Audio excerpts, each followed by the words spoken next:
Punjabi radio USA ਸੁਣ ਰਹੇ ਸਾਰੇ ਸਰੋਤਿਆਂ ਨੂੰ ਪਿਆਰ ਭਰੀ ਸਤਿ ਸ੍ਰੀ ਅਕਾਲ। ਜੀ ਆਇਆਂ ਨੂੰ ਸਵਾਗਤ ਹੈ ਸਰੋਤੇ ਪ੍ਰੋਗਰਾਮ ਅਪਡੇਟ ਅਮਰੀਕਾ ਦੇ ਵਿੱਚ। ਹਰਜੋਤ ਸਿੰਘ ਜੀ ਆਇਆਂ ਨੂੰ ਸਵਾਗਤ ਹੈ, ਸਤਿ ਸ੍ਰੀ ਅਕਾਲ। ਸਤਿ ਸ਼੍ਰੀ ਅਕਾਲ, ਧੰਨਵਾਦ ਜੀ ਆਇਆਂ ਨੂੰ। ਪੰਜਾਬੀ ਰੇਡੀਓ USA ਦੇ ਜਿੰਨੇ ਵੀ ਸਰੋਤੇ ਸਾਡੇ ਸਾਰੇ ਹੀ AM ਸਟੇਸ਼ਨਸ, FM ਸਟੇਸ਼ਨਸ, ਘਰਾਂ ਦੇ ਵਿੱਚ ਰੇਡੀਓ ਸੈਟਸ ਦੇ ਰਾਹੀਂ, ਟੈਲੀਫੋਨ ਦੇ ਰਾਹੀਂ, ਫੇਸਬੁੱਕ, YouTube ਤੇ ਲਾਈਵ ਦੇਖ ਰਹੇ ਹੋ, ਸੁਣ ਰਹੇ ਹੋ, ਸਾਰਿਆਂ ਨੂੰ ਜੀ ਆਇਆਂ ਨੂੰ ਤੇ ਬਹੁਤ ਹੀ ਪਿਆਰ ਤੇ ਸਤਿਕਾਰ ਭਰੀ ਸਤਿ ਸ੍ਰੀ ਅਕਾਲ। ਸਰੋਤਿਓ, ਅੱਜ ਮਈ ਦੀ 14 ਤਰੀਕ ਆ, ਦਿਨ ਵੀਰਵਾਰ ਆ ਤੇ ਤੁਹਾਡੇ ਲਈ ਸਵੇਰ ਦਾ ਅਪਡੇਟ ਟਰੱਕਿੰਗ ਪ੍ਰੋਗਰਾਮ ਲੈ ਕੇ ਹਾਜ਼ਰ ਹੋਏ ਆ। ਸਾਡੇ ਅੱਜ ਦੇ ਇਸ ਪ੍ਰੋਗਰਾਮ ਨੂੰ ਤੁਹਾਡੇ ਸਾਰਿਆਂ ਤੱਕ ਪਹੁੰਚਾਉਣ 'ਚ ਸਹਿਯੋਗ ਕਰਦੇ ਨੇ ਖਾਲਸਾ ਇੰਸ਼ੋਰੈਂਸ ਏਜੰਸੀ, ਜਿਨ੍ਹਾਂ ਦੇ ਕੋਲੋਂ ਹਰ ਇੱਕ ਤਰੀਕੇ ਦੀ ਇੰਸ਼ੋਰੈਂਸ ਤੁਸੀਂ ਕਰਵਾ ਸਕਦੇ ਹੋ। ਇੰਸ਼ੋਰੈਂਸ ਬਾਰੇ ਪਤਾ ਕਰਨ ਲਈ ਕਾਲ ਕਰ ਸਕਦੇ ਹੋ 408-272-2500 ਦੇ ਉੱਤੇ।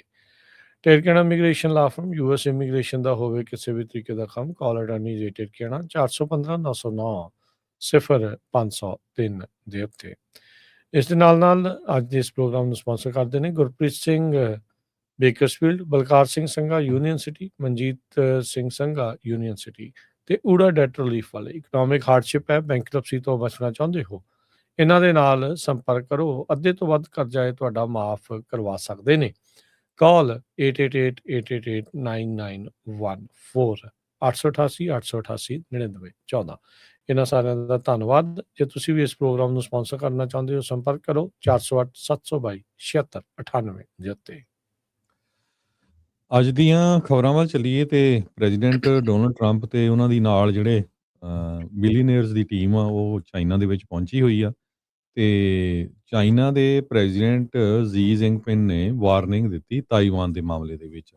ਉਹ ਤੋਂ ਬਾਅਦ ਜਿਹੜੇ ਟਰੰਪ ਹੁਣੀ ਆ ਫਿਰ ਉਹ ਪੋਜ਼ਿਟਿਵ ਹੀ ਰਹੇ ਤੇ ਕਹਿੰਦੇ ਜੀ ਵੀ ਮੇਰਾ ਜਿਹੜਾ ਜ਼ੀ ਜਿੰਗਪਿੰਗ ਆ ਵੀ ਬਹੁਤ ਗੁੱਡ ਫਰੈਂਡ ਆ ਤੇ ਬੜੇ ਤਗੜੇ ਤੁਸੀਂ ਲੀਡਰ ਆ। ਮੇਰਾ ਕਹਿੰਦੇ ਵਿਰੋਧ ਕਰਦੇ ਰਹਿੰਦੇ ਲੋਕ ਵੀ ਤੂੰ ਜ਼ੀ ਜਿੰਗਪਿੰਗ ਨੂੰ ਬਿਗ ਲੀਡਰ ਕਹਿੰਦਾ ਆ, ਪਰ ਗੱਲ ਇਹ ਆ ਵੀ ਤੁਸੀਂ ਵਧੀਆ ਲੀਡਰ ਹੋ। ਹੁਣ ਇਹਦੇ ਸਾਰੇ ਕਾਸੇ ਵੱਲ ਦੇਖਿਆ ਜਾਵੇ ਤੇ ਤਾਈਵਾਨ ਵਾਲੇ ਮਾਮਲੇ ਤੇ ਚਾਈਨਾ ਨੇ ਟੋਟਲੀ ਜਿਹੜਾ ਟਰੰਪ ਨੂੰ ਕਹਿਤਾ ਵੀ ਉੱਥੇ ਤੁਸੀਂ ਕੋਈ ਪੰਗਾ ਨਾ ਲਿਓ। ਉਹਨਾਂ ਨੇ ਇਹ ਕਿਹਾ, ਜ਼ੀ ਜਿੰਗਪਿੰਗ ਨੇ ਇਹ ਕਿਹਾ ਵੀ US ਚਾਈਨਾ ਰਿਲੇਸ਼ਨ ਦੁਨੀਆ ਦੇ ਸਭ ਤੋਂ ਵਧੀਆ ਰਿਲੇਸ਼ਨ ਹੈਗੇ ਆ, ਪਰ ਜਿਹੜਾ ਤਾਈਵਾਨ ਵਾਲੇ ਮਾਮਲੇ 'ਚ ਤੁਸੀਂ ਪਰੇ ਹੀ ਰਹੋ। ਦੂਸਰੇ ਪਾਸੇ ਅੱਜ ਜਿਹੜੇ ਸਾਡੇ US ਟ੍ਰੇਜਰੀ ਸੈਕਟਰੀ ਆ ਸਕਾਟ ਬਸੈਂਟ, ਉਹਨਾਂ ਨੇ ਕਿਹਾ ਵੀ ਚਾਈਨਾ ਹੁਣ ਇਰਾਨ ਦੇ ਲਈ ਜਿਹੜੀ ਇਰਾਨ 'ਚ ਜਿਹੜੀ ਜੰਗ ਰੋਕਣ ਦੇ ਲਈ ਬਿਹਾਈਂਡ ਦਾ ਸੀਨ ਕੰਮ ਕਰੂਗਾ। ਬਿਹਾਈਂਡ ਦਾ ਸੀਨ ਉਹ ਕੰਮ ਕਰਨਗੇ ਸਟ੍ਰੇਟ ਆਫ ਹਾਰਮੋਜ਼ ਨੂੰ ਖੋਲ੍ਹਣ ਦੇ ਲਈ। ਕਹਿੰਦੇ ਵੀ ਚਾਈਨਾ ਦਾ ਜਿਹੜਾ ਇੰਟਰਸਟ ਆ ਉਹ ਬਹੁਤ ਵੱਡਾ ਆ ਸਟੇਟ ਨੂੰ ਖੋਲ੍ਹਣ ਦੇ ਲਈ, ਸਟੇਟ ਆਫ ਜੋ ਹੈਗੀ ਆ ਹਾਰਮੋਜ਼। ਸੋ ਇਸ ਕਰਕੇ ਬਿਹਾਈਂਡ ਦਾ ਸੀਨ ਚਾਈਨਾ ਵਾਲੇ ਜੋ ਆ ਉਹ ਹੈਲਪ ਕਰਨਗੇ ਉੱਥੋਂ ਖੋਲ੍ਹਣ ਦੇ ਲਈ। 10% ਇੰਪੋਰਟ ਜਿਹੜਾ ਚਾਈਨਾ ਲਾਰਜੈਸਟ ਕਰੂਡ ਆਇਲ ਇੰਪੋਰਟਰ ਆ ਦੁਨੀਆ ਦਾ, 10% ਜਿਹੜਾ ਉਹਦਾ ਇੰਪੋਰਟਸ ਆ ਉਹ ਇਰਾਨ ਤੋਂ ਜਾਂਦਾ ਹੈਗਾ ਤੇ ਹਾਫ ਜਿਹੜਾ ਆ ਉਹ ਮਿਡਲ ਈਸਟ ਤੋਂ ਜਾਂਦਾ ਹੈਗਾ। ਸੋ ਆਮ ਜਦੋਂ ਨਿਊਯਾਰਕ ਟਾਈਮ ਨੇ ਬਹੁਤ ਸਾਰੇ ਲੋਕਾਂ ਨੂੰ ਅਮਰੀਕਾ ਦੇ ਇਸ ਜਿਹੜਾ ਡੈਲੀਗੇਸ਼ਨ ਆ ਉਹਦੇ ਬਾਰੇ ਪੁੱਛਿਆ ਤੇ ਕਹਿੰਦੇ ਲੋਕ ਬੜੇ ਕਾਫੀ ਅਪਸੈਟ ਸੀ। ਆਮ ਲੋਕਾਂ ਦੀ ਰਾਏ ਇਹ ਸੀ ਪਈ ਸਾਡੀ ਜਿਹੜੀ ਇਕੋਨਮੀ ਆ ਉਹ ਸਲੋ ਹੋਈ ਹੈਗੀ ਆ, ਉਹ ਅਮਰੀਕਾ ਕਰਕੇ ਹੋਈ ਆ। ਤੇਲ ਦੀਆਂ ਕੀਮਤਾਂ ਇੰਨੀਆਂ ਵੱਧ ਗਈਆਂ ਆ, ਉਹ ਅਮਰੀਕਾ ਕਰਕੇ ਹੋਈਆਂ ਹੈਗੀਆਂ। ਜੀ ਬਿਲਕੁਲ ਹਰਜੋਤ ਸਿੰਘ ਜੀ। ਸੋ ਇੱਦਾਂ ਲੱਗ ਰਿਹਾ ਸੀਗਾ ਵੀ ਜਿੱਦਾਂ ਮਨਾਉਣ ਗਏ ਹੋਏ ਆ, ਜਿੱਦਾਂ ਸ਼ੀ ਜਿੰਗਪਿੰਗ ਨੂੰ ਟਰੰਪ ਹੁਣੀ। ਸੋ ਬੜੇ ਵਧੀਆ ਮਿੱਠੀਆਂ ਜਿਹੜੀਆਂ ਉਹ ਗੱਲਾਂ ਆ ਉਹਨਾਂ ਨੂੰ ਜਿਹੜੀਆਂ ਉਹਨਾਂ ਨੇ ਕੀਤੀਆਂ।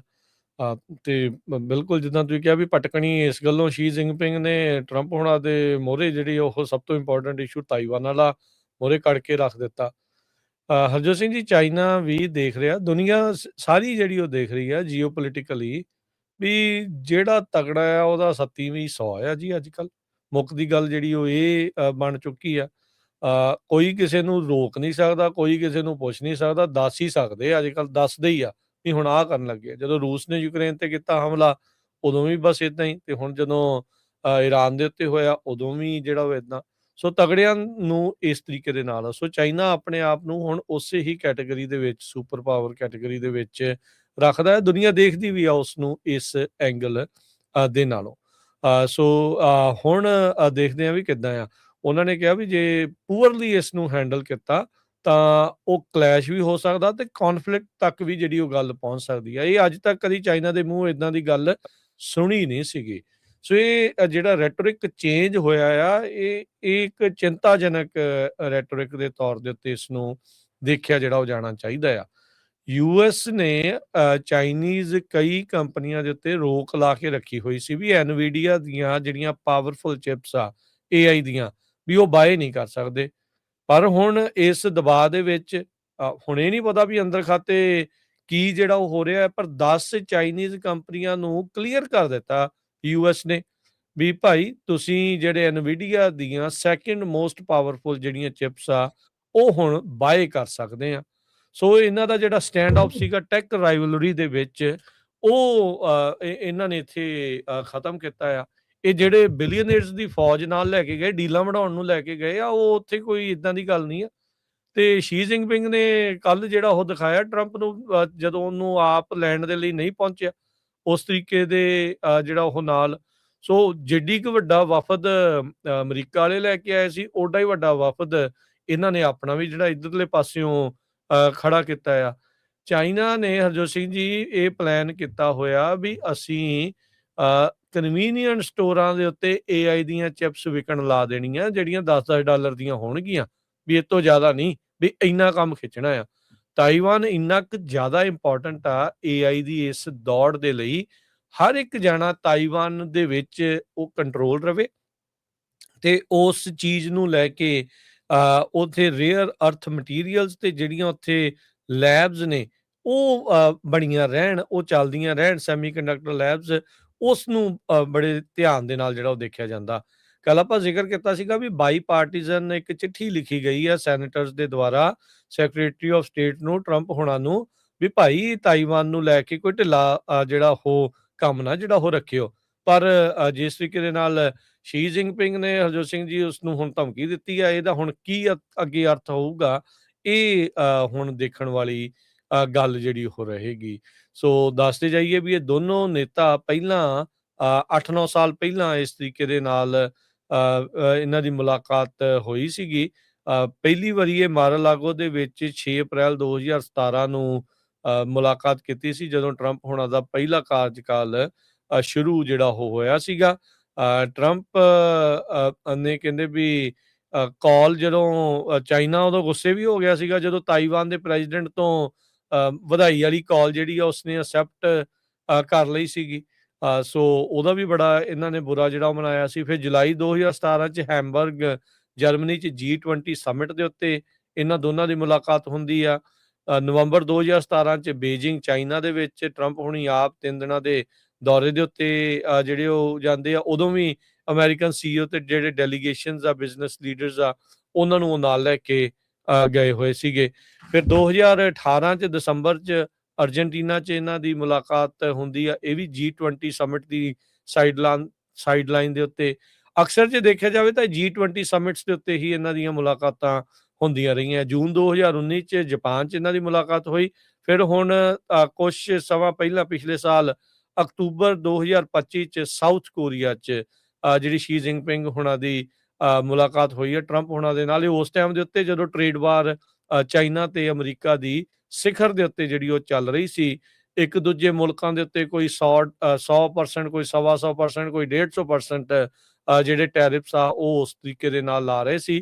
ਫਿਰ ਦੋਨਾਂ ਨੇ ਆਪਸ ਦੇ ਵਿੱਚ ਟਰੂਸ ਕੀਤਾ ਸੀਗਾ ਗੱਲਬਾਤ ਕਰਕੇ ਵੀ 1 ਸਾਲ ਦੇ ਲਈ ਆਪਾਂ ਟ੍ਰੇਡ ਵਾਰ ਨੂੰ ਰੋਕਦੇ ਹੈਗੇ ਆ। ਸੋ ਅੱਜ ਉੱਥੇ ਕੀ ਜਿਹੜੀਆਂ ਇਵੈਂਚੁਅਲੀ ਨਾਲ ਚੀਜ਼ਾਂ ਜਿਹੜੀਆਂ ਹੋਣਗੀਆਂ ਇਹ ਦੇਖਣ ਵਾਲੀ ਗੱਲ ਆ। ਇਰਾਨ ਦਾ ਜਿਹੜਾ ਮੁੱਦਾ ਸਟੇਟ ਆਫ ਹਾਰਮੁਜ਼ ਨੂੰ ਲੈ ਕੇ, ਜਿੱਦਾਂ ਤੁਸੀਂ ਦੱਸਿਆ ਵੀ ਬੈਸੈਂਟ ਹੁਣਾਂ ਨੇ ਇਹ ਕਿਹਾ ਵੀ ਇਹ ਬਿਹਾਈਂਡ ਦਾ ਸੀਨ ਕੰਮ ਕਰਨਗੇ। 2 ਘੰਟੇ 15 ਮਿੰਟ ਜਿਹੜੀ ਹਰਜੋਤ ਸਿੰਘ ਜੀ ਇਹਨਾਂ ਦਾ 2 ਦਿਨ ਦੀ ਸਮਿਟ ਜਿਹੜੀ ਦੇ ਵਿੱਚ ਇਹਨਾਂ ਦੀ ਆਪਸੀ ਜਿਹੜੀ ਮੁਲਾਕਾਤ ਹੁੰਦੀ ਆ। ਤੇ ਆ ਜਿਹੜੀ ਵਿੱਚੋਂ ਇਹਨਾਂ ਦੀ ਗੱਲ ਨਿਕਲ ਕੇ ਆਈ ਵੀ ਕਲੈਸ਼ਿਸ ਔਰ ਈਵਨ ਕੌਨਫਲਿਕਟ ਤਾਈਵਾਨ ਨੂੰ ਲੈ ਕੇ, ਇਹ ਇਸ ਟਾਈਮ ਸਭ ਤੋਂ ਵੱਡੀ ਜਿਹੜੀ ਚਰਚਾ ਦਾ ਵਿਸ਼ਾ ਜਿਹੜਾ ਆ ਉਹ ਬਣਿਆ ਹੈਗਾ ਆ। ਬੀਜਿੰਗ ਦੀ ਫੋਰਨ ਮਿਨਿਸਟਰੀ ਨੇ ਜਿਹੜਾ ਇਹ ਦੱਸਿਆ ਆ। ਤਾਈਵਾਨ ਦਾ ਕਹਿੰਦੇ ਵੀ ਅਮਰੀਕਨ ਰੀਡ ਆਊਟ ਦੇ ਵਿੱਚ ਕੋਈ ਵੀ ਮੈਂਸ਼ਨ ਨਹੀਂ ਸੀਗਾ।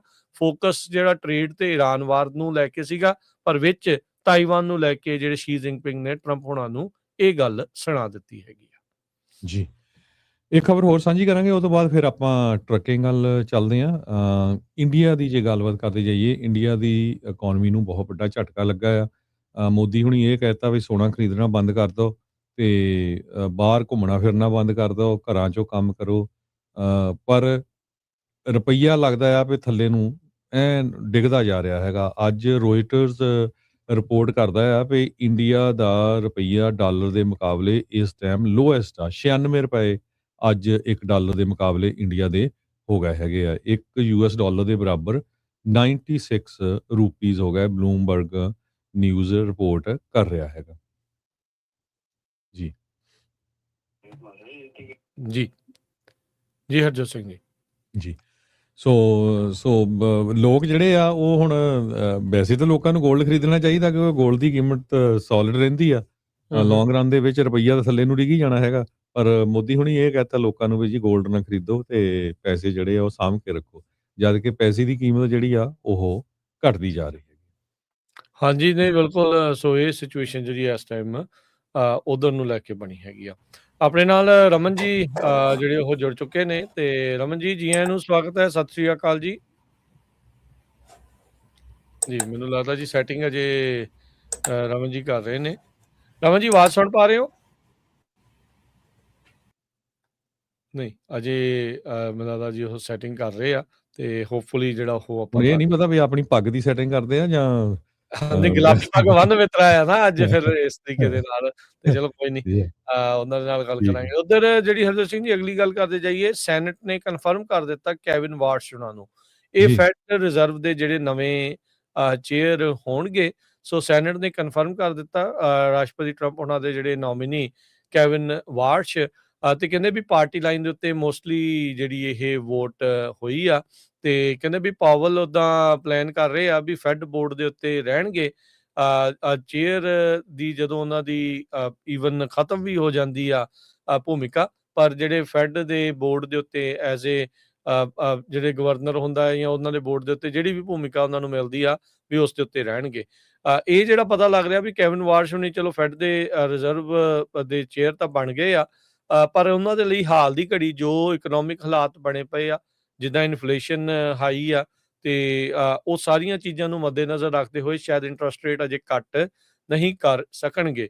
ਕਨਫਰਮੇਸ਼ਨ ਹੀਅਰਿੰਗ ਦੇ ਵਿੱਚ ਕਹਿੰਦੇ ਤਾਂ ਰਹੇ ਆ ਵੀ ਟਰੰਪ ਹੁਣ ਅਜੇ ਕਹੇ ਤਾਂ ਨਹੀਂ ਮੈਂ ਜਿਹੜੀਆਂ ਉਹ ਇੰਟਰਸਟ ਰੇਟ ਘੱਟ ਕਰਨੀਆਂ, ਪਰ ਆਪਾਂ ਨੂੰ ਪਤਾ ਆ ਵੀ ਜਿਹੜਾ ਰੌਲਾ ਹੀ ਜਿਹੜਾ ਕਿਸ ਤਰੀਕੇ ਦਾ ਹਰਜੋਤ ਸਿੰਘ ਜੀ ਪੈਂਦਾ ਰਿਹਾ ਹੈਗਾ ਆ ਇਸ ਇੰਟਰਸਟ ਰੇਟ ਕੱਟਸ ਨੂੰ ਜਿਹੜਾ ਉਹ ਲੈ ਕੇ, ਫੈਡ ਨੂੰ ਜਿਹੜਾ ਉਹ ਨਾਲ ਲੈ ਕੇ। ਸੋ ਲੈਟਸ ਸੀ ਕੀ ਜਿਹੜਾ ਇਸ ਦੇ ਵਿੱਚ ਹੁੰਦਾ ਆ, ਤੇ ਕਿਵੇਂ ਦੀ ਜਿਹੜੀ ਕਾਰਜਕਾਰੀ ਆ ਕੈਵਿਨ ਵਾਰਸ਼ ਆ ਉਹ ਐਜ਼ ਏ ਫੈਡ ਚੇਅਰ ਦਿਖਾ ਸਕਣਗੇ। ਹਾਂਜੀ ਰਮਨ ਜੀ ਆਇਆਂ ਨੂੰ ਸਵਾਗਤ ਹੈ, ਸਤਿ ਸ਼੍ਰੀ ਅਕਾਲ ਜੀ। ਸਤਿ ਸ਼੍ਰੀ ਅਕਾਲ ਜੀ, ਸਾਰੇ ਸੁਣਿਆਂ ਨੂੰ ਪਿਆਰ ਤੇ ਸਤਿਕਾਰ ਭਰੀ ਸਤਿ ਸ਼੍ਰੀ ਅਕਾਲ। ਅੱਜ ਤੇ ਗੁਲਾਬੀ ਪੱਗ ਬੰਨ ਮਿੱਤਰਾ ਵਾਲੀ ਗੱਲ ਬਣੀ ਪਈ ਆ, ਹੈ ਜੀ।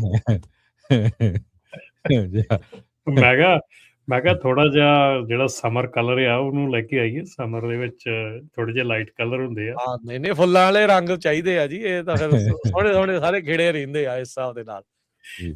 ਦੇਖੋ ਜਿੱਦਾਂ ਦੇ ਰਮਨ ਭਾਜੀ ਹਰਜੋਤ ਜੀ ਹਾਲਾਤ ਬਣੇ ਪਏ ਆ, ਛੋਟੀਆਂ ਖੁਸ਼ੀਆਂ ਹੀ ਚਾਹੀਦੀਆਂ ਹਰ ਇੱਕ ਪਾਸੇ, ਖੁਸ਼ ਰਹਿਣਾ ਚਾਹੀਦਾ ਸਾਰਿਆਂ ਨੂੰ। ਸਹੀ ਗੱਲ ਆ ਯਾਰ, ਜਿੰਨੀ ਟੈਨਸ਼ਨ ਆ ਖਾਸ ਕਰਕੇ ਟਰੱਕਰ ਜਿਹੜੇ ਟਰੱਕਿੰਗ ਬਿਜ਼ਨਸ ਦੇ ਵਿੱਚ ਹੈਗੇ ਉਹਨਾਂ ਨੂੰ, ਹਨਾ। ਠੀਕ ਹੈ, ਬਿਲਕੁਲ ਜੀ ਬਿਲਕੁਲ। ਟਰੱਕਿੰਗ ਬਿਜ਼ਨਸ ਦੇ ਵਿੱਚ ਤਾਂ ਬਿਲਕੁਲ ਅੱਜ ਦੀ ਦਿਹਾੜੀ ਜਿਹੜੀ ਆ ਇਹ ਬੜੀ ਭਾਰੀ ਹੈਗੀ ਆ, ਕਿਉਂਕਿ ਅੱਜ ਜਿਹੜਾ ਆਪਣਾ ਸਿਸਟਮ ਹੈਗਾ ਆ, ਪਿਛਲਾ ਜਿਹੜਾ ਰਜਿਸਟ੍ਰੇਸ਼ਨ ਸਿਸਟਮ ਆ ਬਹੁਤ ਦੇਰ ਤੋਂ ਚੱਲਿਆ ਆ ਰਿਹਾ। ਰਜਿਸਟ੍ਰੇਸ਼ਨ ਦਾ ਸਿਸਟਮ ਜਿਹੜਾ ਅੱਜ ਸ਼ਾਮ ਨੂੰ 5 ਵਜੇ ਆਪਣੇ ਵੈਸਟ ਕੋਸਟ ਟਾਈਮ ਤੇ 8 ਵਜੇ ਈਸਟ ਕੋਸਟ ਟਾਈਮ ਤੇ ਇਹਨੇ ਸਨਸੈਟ ਹੋ ਜਾਣਾ ਆ। ਸੋ ਨਵਾਂ ਸਿਸਟਮ ਜਿਹੜਾ ਉਹ ਲਾਗੂ ਹੋਣਾ ਆ। ਸੋ ਉਹਦੇ ਲਈ ਅੱਜ ਇੱਕ ਲਾਸਟ ਦਿਨ ਹੈਗਾ ਆ। ਵੈਸੇ ਤਾਂ ਕੱਲ ਵੀ ਸਾਰਾ ਦਿਨ ਅਸੀਂ ਇਹੋ ਹੀ ਕੰਮ ਸਾਰਾ ਕਰਦੇ ਰਹੇ ਹਾਂ, ਸਾਰਾ ਦਿਨ ਕੀ ਜਿਹੜੀਆਂ ਕਾਲਸ ਜਾਂ ਲੈਣੀਆਂ ਤੇ ਜਿਹੜੇ ਸਿਸਟਮ ਨੂੰ ਲੌਗਇਨ ਕਰਨਾ, ਅਪਡੇਟ ਕਰਨਾ। ਸੋ ਇਹ ਸਾਰੀਆਂ ਚੀਜ਼ਾਂ ਜਿਹੜੀਆਂ ਕਰਦੇ ਰਹੇ ਆ ਕਿ ਸਿਸਟਮ FMCSA ਦਾ ਜਿਹੜਾ ਪੋਰਟਲ, ਜਿਹੜਾ ਐਗਜ਼ਿਸਟਿੰਗ ਪੋਰਟਲ ਹੈ ਇਸ ਵੇਲੇ ਕਾਫੀ ਸਲੋ ਚੱਲ ਰਿਹਾ ਹੈਗਾ। ਸੋ ਇਸ ਕਰਕੇ ਪਲੀਜ਼ ਬੀ ਪੇਸ਼ੈਂਟ ਜੇ ਤੁਸੀਂ ਲੌਗਇਨ ਕਰਕੇ ਟਰਾਈ ਕਰ ਰਹੇ ਆ, ਪਰ ਮੇਕ ਸ਼ੋਰ ਤੁਸੀਂ ਇੰਨਾ ਜ਼ਰੂਰ ਕਰ ਲਿਓ ਕਿ ਇੱਕ ਵਾਰੀ ਲੌਗਇਨ ਕਰਕੇ ਆਪਣਾ ਚੈੱਕ ਕਰ ਲਿਓ ਕਿ ਤੁਹਾਡੀ ਜਿਹੜੀ ਈਮੇਲ ਐਡਰੈਸ ਆ, ਤੁਹਾਡੇ ਜਿਹੜੇ ਸਾਰੇ ਕੰਟੈਕਟਸ ਆ, ਸਾਰਾ ਕੁਛ ਆ ਉਹ ਸਹੀ ਹੈਗਾ। ਸੋ ਉਹਦੇ ਨਾਲ ਕੀ ਜਿਹੜਾ ਨਵਾਂ ਸਿਸਟਮ ਹੈਗਾ ਉਹਦੇ ਵਿੱਚ ਜਦੋਂ ਤੁਸੀਂ ਕਲੇਮ ਕਰਨਾ ਹੈਗਾ ਆ ਆਪਣਾ ਅਕਾਊਂਟ, ਤੇ ਉਦੋਂ ਤੁਹਾਨੂੰ ਕੋਈ ਪ੍ਰੋਬਲਮ ਨਾ ਆਵੇ, ਕਿਉਂਕਿ ਜੇ ਤੁਸੀਂ ਇਹ ਚੀਜ਼ ਨਹੀਂ ਕੀਤੀ, ਤੁਹਾਡੀ ਕੋਈ ਵੀ ਇਨਫੋਰਮੇਸ਼ਨ ਜਿਹੜੀ ਉਹ 'ਚ ਠੀਕ ਨਹੀਂ ਹੈਗੀ, ਤੇ ਇਸ ਤੋਂ ਬਾਅਦ ਅੱਜ ਸ਼ਾਮ ਨੂੰ 5 ਵਜੇ ਤੋਂ ਬਾਅਦ ਵੈਸਟ ਕੋਸਟ ਟਾਈਮ ਤੋਂ ਤੁਹਾਨੂੰ ਫਿਰ ਹਰ ਇੱਕ ਚੀਜ਼ ਜਿਹੜੀ ਆ ਉਹ ਮੈਨੂਅਲੀ FMCSA ਨੂੰ ਕਾਲ ਕਰਕੇ ਮੈਨੂਅਲੀ ਆਇਡੈਂਟੀਟੀ ਜਿਹੜੀ ਆ ਵੈਰੀਫਿਕੇਸ਼ਨ ਤੁਹਾਡੇ ਬਿਜ਼ਨਸ ਦੀ, ਇਹ ਸਾਰਾ ਕੁਝ ਜਿਹੜਾ ਮੈਨੂਅਲੀ ਕਰਨਾ ਪੈਣਾ ਆ, ਤਾਂ ਜਾ ਕੇ ਤੁਹਾਡਾ ਅਕਾਊਂਟ ਜਿਹੜਾ ਉਹ ਵਰਕਿੰਗ ਹੋਣਾ ਆ। ਤੇ ਇਹਦੇ ਨਾਲ ਜਿਹੜੇ ਨਵੇਂ ਅਕਾਊਂਟ ਆ ਰਹੇ ਹੈਗੇ ਆ ਰਾਜ ਕਰਨ, ਉਹਨਾਂ ਦੇ ਵਿੱਚ ਹੋਰ ਵੀ ਚੀਜ਼ਾਂ ਜਿਹੜੀਆਂ ਕਹਿਤੀਆਂ ਗਈਆਂ ਕਿ ਜੇ 90 ਡੇਜ਼ ਤੱਕ ਤੁਸੀਂ ਆਪਣਾ ਅਕਾਊਂਟ ਨੂੰ ਨਹੀਂ ਮਤਲਬ ਕਿ ਲੌਗਇਨ ਕਰਦੇ, ਤੇ ਉਹ ਇਨਐਕਟੀਵੇਟ ਹੋ ਜਾਊਗਾ, ਤੇ ਆਫਟਰ 12 ਮੰਥਸ ਉਹ ਜਿਹੜਾ ਆ ਬੰਦ ਹੋ ਜਾਊਗਾ। ਸੋ ਇਹ ਚੀਜ਼ਾਂ ਜਿਹੜੀਆਂ ਹੈਗੀਆਂ ਇਹ ਕਾਫੀ ਜ਼ਰੂਰੀ ਹੈਗੀਆਂ। ਹੁਣ ਅੱਜ ਦੀ ਤਰੀਕ ਆ, ਅੱਜ ਦੇ ਵਿੱਚ ਜੇ ਤੁਸੀਂ ਨਹੀਂ ਕੀਤਾ ਹੈਗਾ ਤਾਂ ਪਲੀਜ਼ ਆਪਣੇ ਅਕਾਊਂਟ 'ਚ ਲੌਗਇਨ ਜ਼ਰੂਰ ਕਰ ਲਿਓ। ਲੌਗਇਨ ਕਰਕੇ ਆਪਣੀ ਸਾਰੀ ਇਨਫੋਰਮੇਸ਼ਨ ਦੇਖ ਲਿਓ, ਤੇ ਗਾਂ ਆਉਣ ਵਾਲੇ ਸਮੇਂ ਦੇ ਵਿੱਚ ਜਿਹੜੀਆਂ ਅਪਡੇਟਸ ਆਉਣਗੀਆਂ ਉਹ ਆਪਾਂ ਤੁਹਾਡੇ ਤੱਕ ਲੈ ਕੇ ਆਵਾਂਗੇ।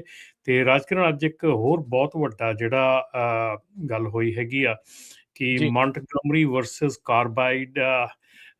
ਖਾਰਬ ਟਰਾਂਸਪੋਰਟੇਸ਼ਨ 2 LLC ਦੇ ਜਿਹੜੀ ਆਈ ਆ ਉਹਦੀ ਸੁਪਰੀਮ ਕੋਰਟ ਦੀ ਰੂਲਿੰਗ ਆਈ ਆ ਉਹ। ਅੱਛਾ, ਆਪਾਂ ਇਸ ਰੂਲਿੰਗ ਵੱਲ ਨੂੰ ਵੱਧਦੇ ਆ। ਮੈਂ ਇੱਕ ਦੋ ਜਿਹੜੇ ਕੁਐਸਚਨ ਮੋਟਸ ਨੂੰ ਲੈ ਕੇ ਆਪਾਂ ਪਹਿਲਾਂ ਜਿਹੜੀ ਥੋੜੀ ਜੀ ਗੱਲ ਕਰ ਲਈਏ, ਫਿਰ ਆਪਾਂ ਰੂਲਿੰਗ ਵਾਲੇ ਪਾਸੇ ਵੀ ਗੱਲ ਕਰਦੇ ਆ। ਨਾਲੇ ਜੇ ਸਰੋਤਿਆਂ ਨੂੰ ਵੀ ਕੋਈ ਕੁਐਸਚਨ ਹੋਇਆ ਉਹ ਵੀ ਕਾਲ ਕਰ ਸਕਦੇ ਹੋ, ਜਿਹੜੇ ਕਾਲ ਕਰ ਸਕਦੇ ਆ।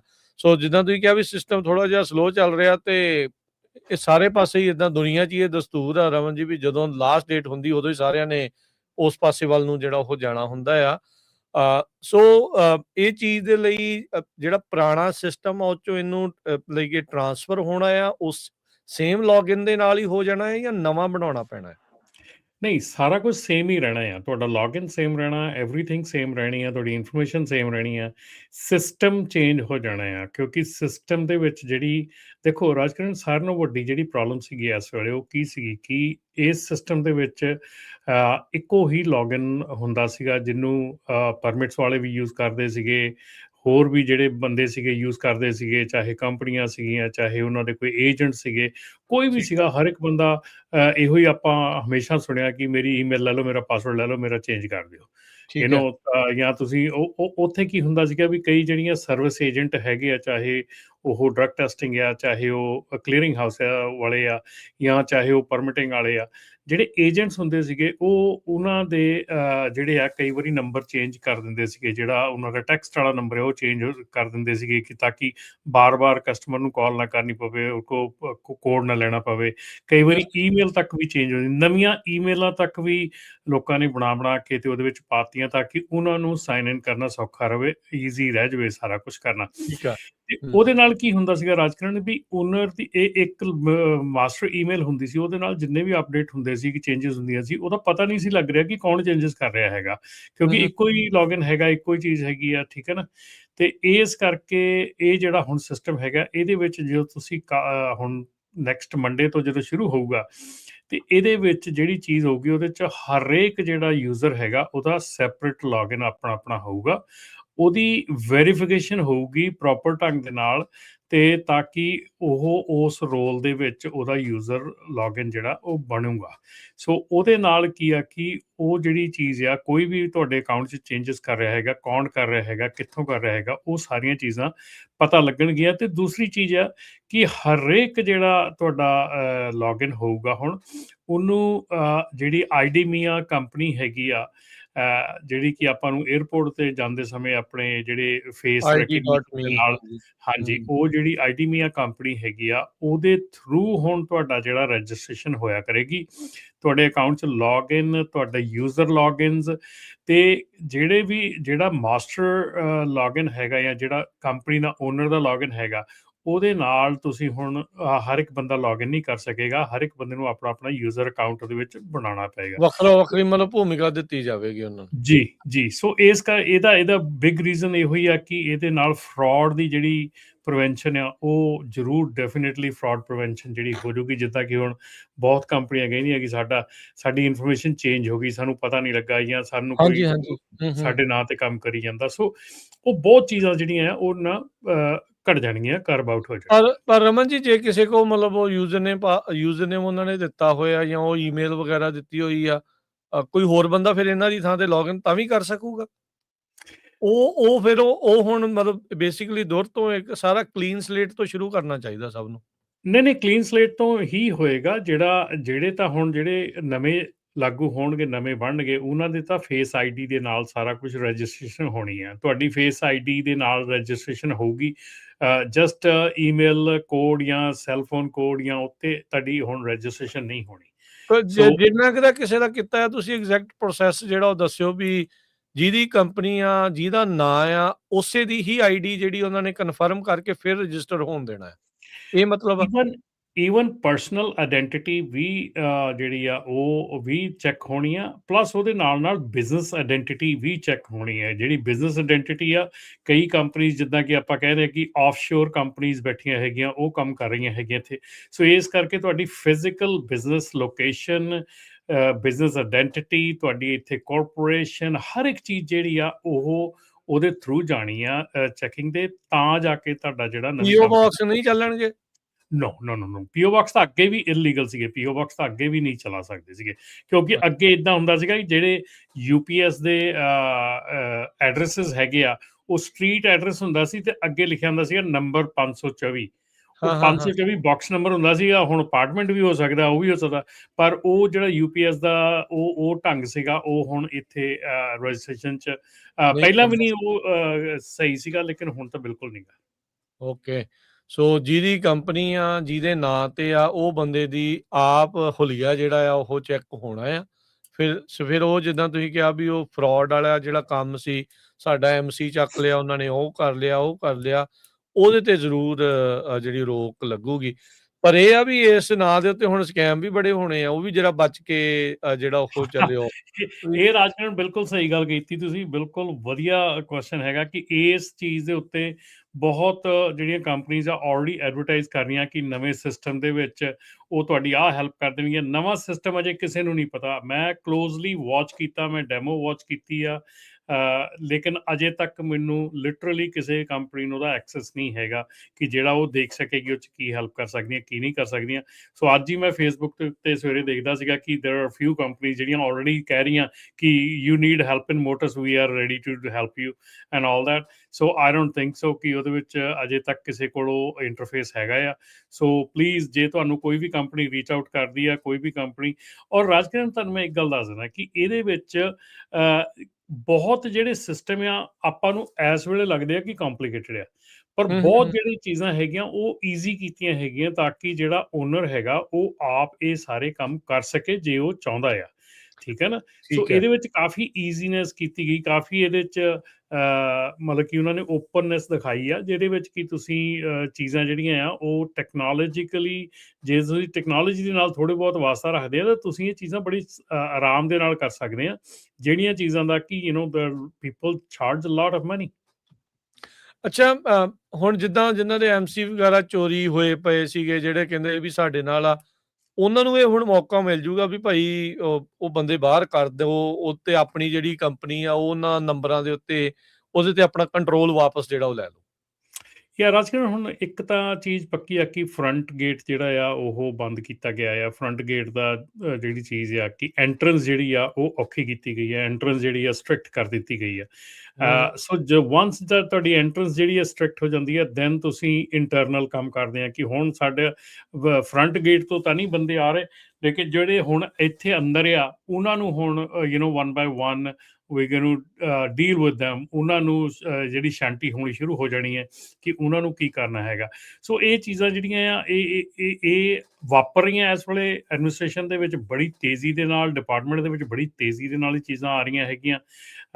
ਹਰ ਇੱਕ ਚੀਜ਼ ਤੁਸੀਂ ਦੇਖ ਲਓ ਅੱਜ ਰਾਜਕਰਨ, ਜੇ ਅੱਜ ਦੇਖੋ ਤਾਂ ਅੱਜ ਕੱਲ੍ਹ ਹੁਣ ਆਡਿਟਸ ਜਿਹੜੇ ਆ, ਨਵੀਂ ਕੰਪਨੀ ਦਾ ਆਡਿਟ, ਜਿੱਦਾਂ ਕਿ ਮੈਂ ਪਹਿਲਾਂ ਉਦੋਂ ਤੁਹਾਨੂੰ ਦੱਸਿਆ ਸੀਗਾ ਕਿ ਜਿਹੜਾ ਕੰਟੱਕੀ ਵਾਲਾ ਸ਼ੋਅ ਆ ਕਿ ਅਜੇ ਤੱਕ ਨਵੇਂ ਕੰਪਨੀਆਂ ਦੇ ਆਡਿਟ ਸਿਰਫ 20% ਆਉਂਦੇ 25% ਆਉਂਦੇ ਸੀਗੇ, ਲੇਕਿਨ ਹੁਣ ਉਹ 95% ਤੱਕ ਲੈ ਕੇ ਜਾਣ ਨੂੰ ਹੋ ਗਏ ਆ ਕਿ 95 ਹੁਣ ਸਾਡੇ ਘੱਟੋ ਘੱਟ 4 ਤੋਂ 5 6 ਆਡਿਟ ਜਿਹੜੇ ਆ ਵੀਕਲੀ ਬੇਸਿਸ ਦੇ ਉੱਤੇ ਸਾਡੇ ਕੋਲ ਆਉਂਦੇ ਆ ਕਿ ਜਿਹੜੇ ਅਸੀਂ ਵੀ ਹੈਲਪ them ਆਊਟ। ਤੇ ਉਹ ਆਡਿਟ ਦੇ ਰਾਜਕੀਰ ਜਿਹੜੀਆਂ ਚੀਜ਼ਾਂ ਅੱਜ ਤੱਕ ਅਸੀਂ ਕਦੀ ਸੁਣੀਆਂ ਨਹੀਂ ਸੀਗੀਆਂ, ਉਹ ਚੀਜ਼ਾਂ ਵੀ ਅੱਜ ਉਹ ਮੰਗ ਰਹੇ ਹੈਗੇ ਆਡਿਟ ਦੇ ਵਿੱਚ ਤੁਹਾਡੇ ਜਿੱਦਾਂ ਕੋਲੋਂ। ਕਿ ਜਿੱਦਾਂ ਕਿ ਇੱਕ ਤਾਂ ਜਿਹੜੀ ਡਰਾਈਵਰ ਹਾਇਰਿੰਗ ਆ ਉਹਦੇ ਉੱਤੇ ਇੰਨਾ ਕੁ ਜ਼ਿਆਦਾ ਸਟ੍ਰੈਸ ਫੋਕਸ ਕਰ ਰਹੇ ਆ, ਕਿਉਂਕਿ ਡਰਾਈਵਰ ਹਾਇਰਿੰਗ ਦੀ ਉਹਦੀ ਬੈਕਗਰਾਊਂਡ ਚੈੱਕ, ਉਹਦੀਆਂ ਪਿਛਲੀਆਂ ਕੰਪਨੀਆਂ ਦੇ ਰੈਫਰੈਂਸ ਚੈੱਕ, ਉਹਦੀ MVR ਰਿਪੋਰਟ, ਉਹਦੀ PSP ਰਿਪੋਰਟ, ਤੁਸੀਂ ਕਿੱਦਣ ਡਰਾਈਵਰ ਹਾਇਰ ਕੀਤਾ ਸੀਗਾ, ਕਿੱਦਣ ਡਰਾਈਵਰ ਫਾਇਰ ਕੀਤਾ ਆ, ਕਿੱਦਣ ਤੁਸੀਂ ਉਹਦੀ MVR ਰਿਪੋਰਟ ਪੁੱਲ ਕੀਤੀ ਆ, ਕਿੱਦਣ ਤੁਸੀਂ ਉਹਦੀ ਕਲੀਅਰਿੰਗ ਹਾਊਸ ਰਿਪੋਰਟ ਪੁੱਲ ਕੀਤੀ ਆ, ਕੁਐਰੀ ਪੁੱਲ ਕੀਤੀ ਆ, ਈਚ ਐਂਡ ਐਵਰੀ ਡੀਟੇਲ ਮੰਗ ਰਹੇ ਆ। ਸੋ ਇਹ ਆ ਕਿ ਜੇ ਤੁਹਾਡੇ ਕੋਲ ਅੱਜ ਮੰਨ ਲਓ ਕਿ 3 ਡਰਾਈਵਰ ਆ, ਤੁਸੀਂ 3 ਡਰਾਈਵਰ ਰਨ ਕਰ ਰਹੇ ਆ, ਪਰ ਪਿਛਲੇ ਸਾਲ ਤੁਸੀਂ 5-6 ਡਰਾਈਵਰ ਹਾਇਰ ਕੀਤੇ ਚਲੇ ਗਏ, ਹੈ ਨਾ, ਉਹਨਾਂ ਦਾ ਰੈਕਡ ਕਿੱਥੇ ਆ, ਉਹਨਾਂ ਦਾ ਡਾਟਾ ਕਿੱਥੇ ਆ, ਜਿਹੜੇ ਹਾਇਰ ਕੀਤੇ ਸੀ ਔਰ ਹਾਇਰ ਕਰਨ ਤੋਂ ਬਾਅਦ ਚਲੇ ਗਏ ਆ, ਉਹਨਾਂ ਦੀਆਂ ਚੀਜ਼ਾਂ ਕਿੱਥੇ ਆ। ਸੋ ਬੜੀਆਂ ਡੀਟੇਲ ਦੇ ਵਿੱਚ ਡਰਾਈਵਰ ਹਾਇਰਿੰਗ ਦੇ ਉੱਤੇ ਜਿਹੜਾ ਜ਼ੋਰ ਦਿੱਤਾ ਜਾ ਰਿਹਾ ਹੈਗਾ। ਹੋਰ ਜਿਹੜਾ ਜ਼ੋਰ ਹੈਗਾ ਉਹ ਆਬਵੀਅਸਲੀ ਜਿਹੜਾ ELD ਹੈਗੀ ਆ ਉਹਦੇ ਉੱਤੇ ਤਾਂ ਜ਼ੋਰ ਹੈਗਾ ਹੀ ਆ, ਔਰ ਜਿਹੜਾ ਹੁਣ ਇਸ ਵੇਲੇ 72 ਘੰਟੇ ਰੋਡ ਚੈੱਕ ਚੱਲ ਰਿਹਾ ਹੈਗਾ, ਉਹਦੇ ਵਿੱਚ ਵੀ ਜਿਹੜਾ ELD ਦੀ ਆਲਟਰੇਸ਼ਨ ਆ ਉਹਦੇ ਉੱਤੇ ਬਹੁਤ ਜ਼ਿਆਦਾ ਜ਼ੋਰ ਦਿੱਤਾ ਜਾ ਰਿਹਾ ਆ, ਜਿਹੜੇ ਇਸ ਵੇਲੇ 72 ਆਵਰ ਚੱਲ ਰਹੀ ਆ। ਹਰ ਵਾਰ ਦੀ ਤਰ੍ਹਾਂ ਇਸ ਵਾਰੀ ਵੀ 72 ਆਵਰ 'ਚ ਖਾਲੀ ਹੈ ਸੜਕਾਂ ਖਾਲੀ ਆ ਜੀ। ਕੱਲ ਮੈਨੂੰ ਪਤਾ ਲੱਗਾ ਕਿ ਰੇਟ ਜਿਹੜੇ ਆ ਸਪੌਟ ਰੇਟ ਹੈਗੇ ਆ ਉਹ ਟੋਟਲੀ ਸਪਾਈਕ ਕਰ ਗਏ ਸੀਗੇ, ਬਹੁਤ ਜ਼ਿਆਦਾ ਇਹ 3 ਦਿਨਾਂ ਨੇ ਸਪਾਈਕ ਕੀਤੇ ਹੈਗੇ। ਓ ਵਾਓ! ਇੰਨਾ ਜਿਹੜਾ ਉਹ ਫਰਕ ਉਹ ਪੈ ਜਾਂਦਾ ਆ।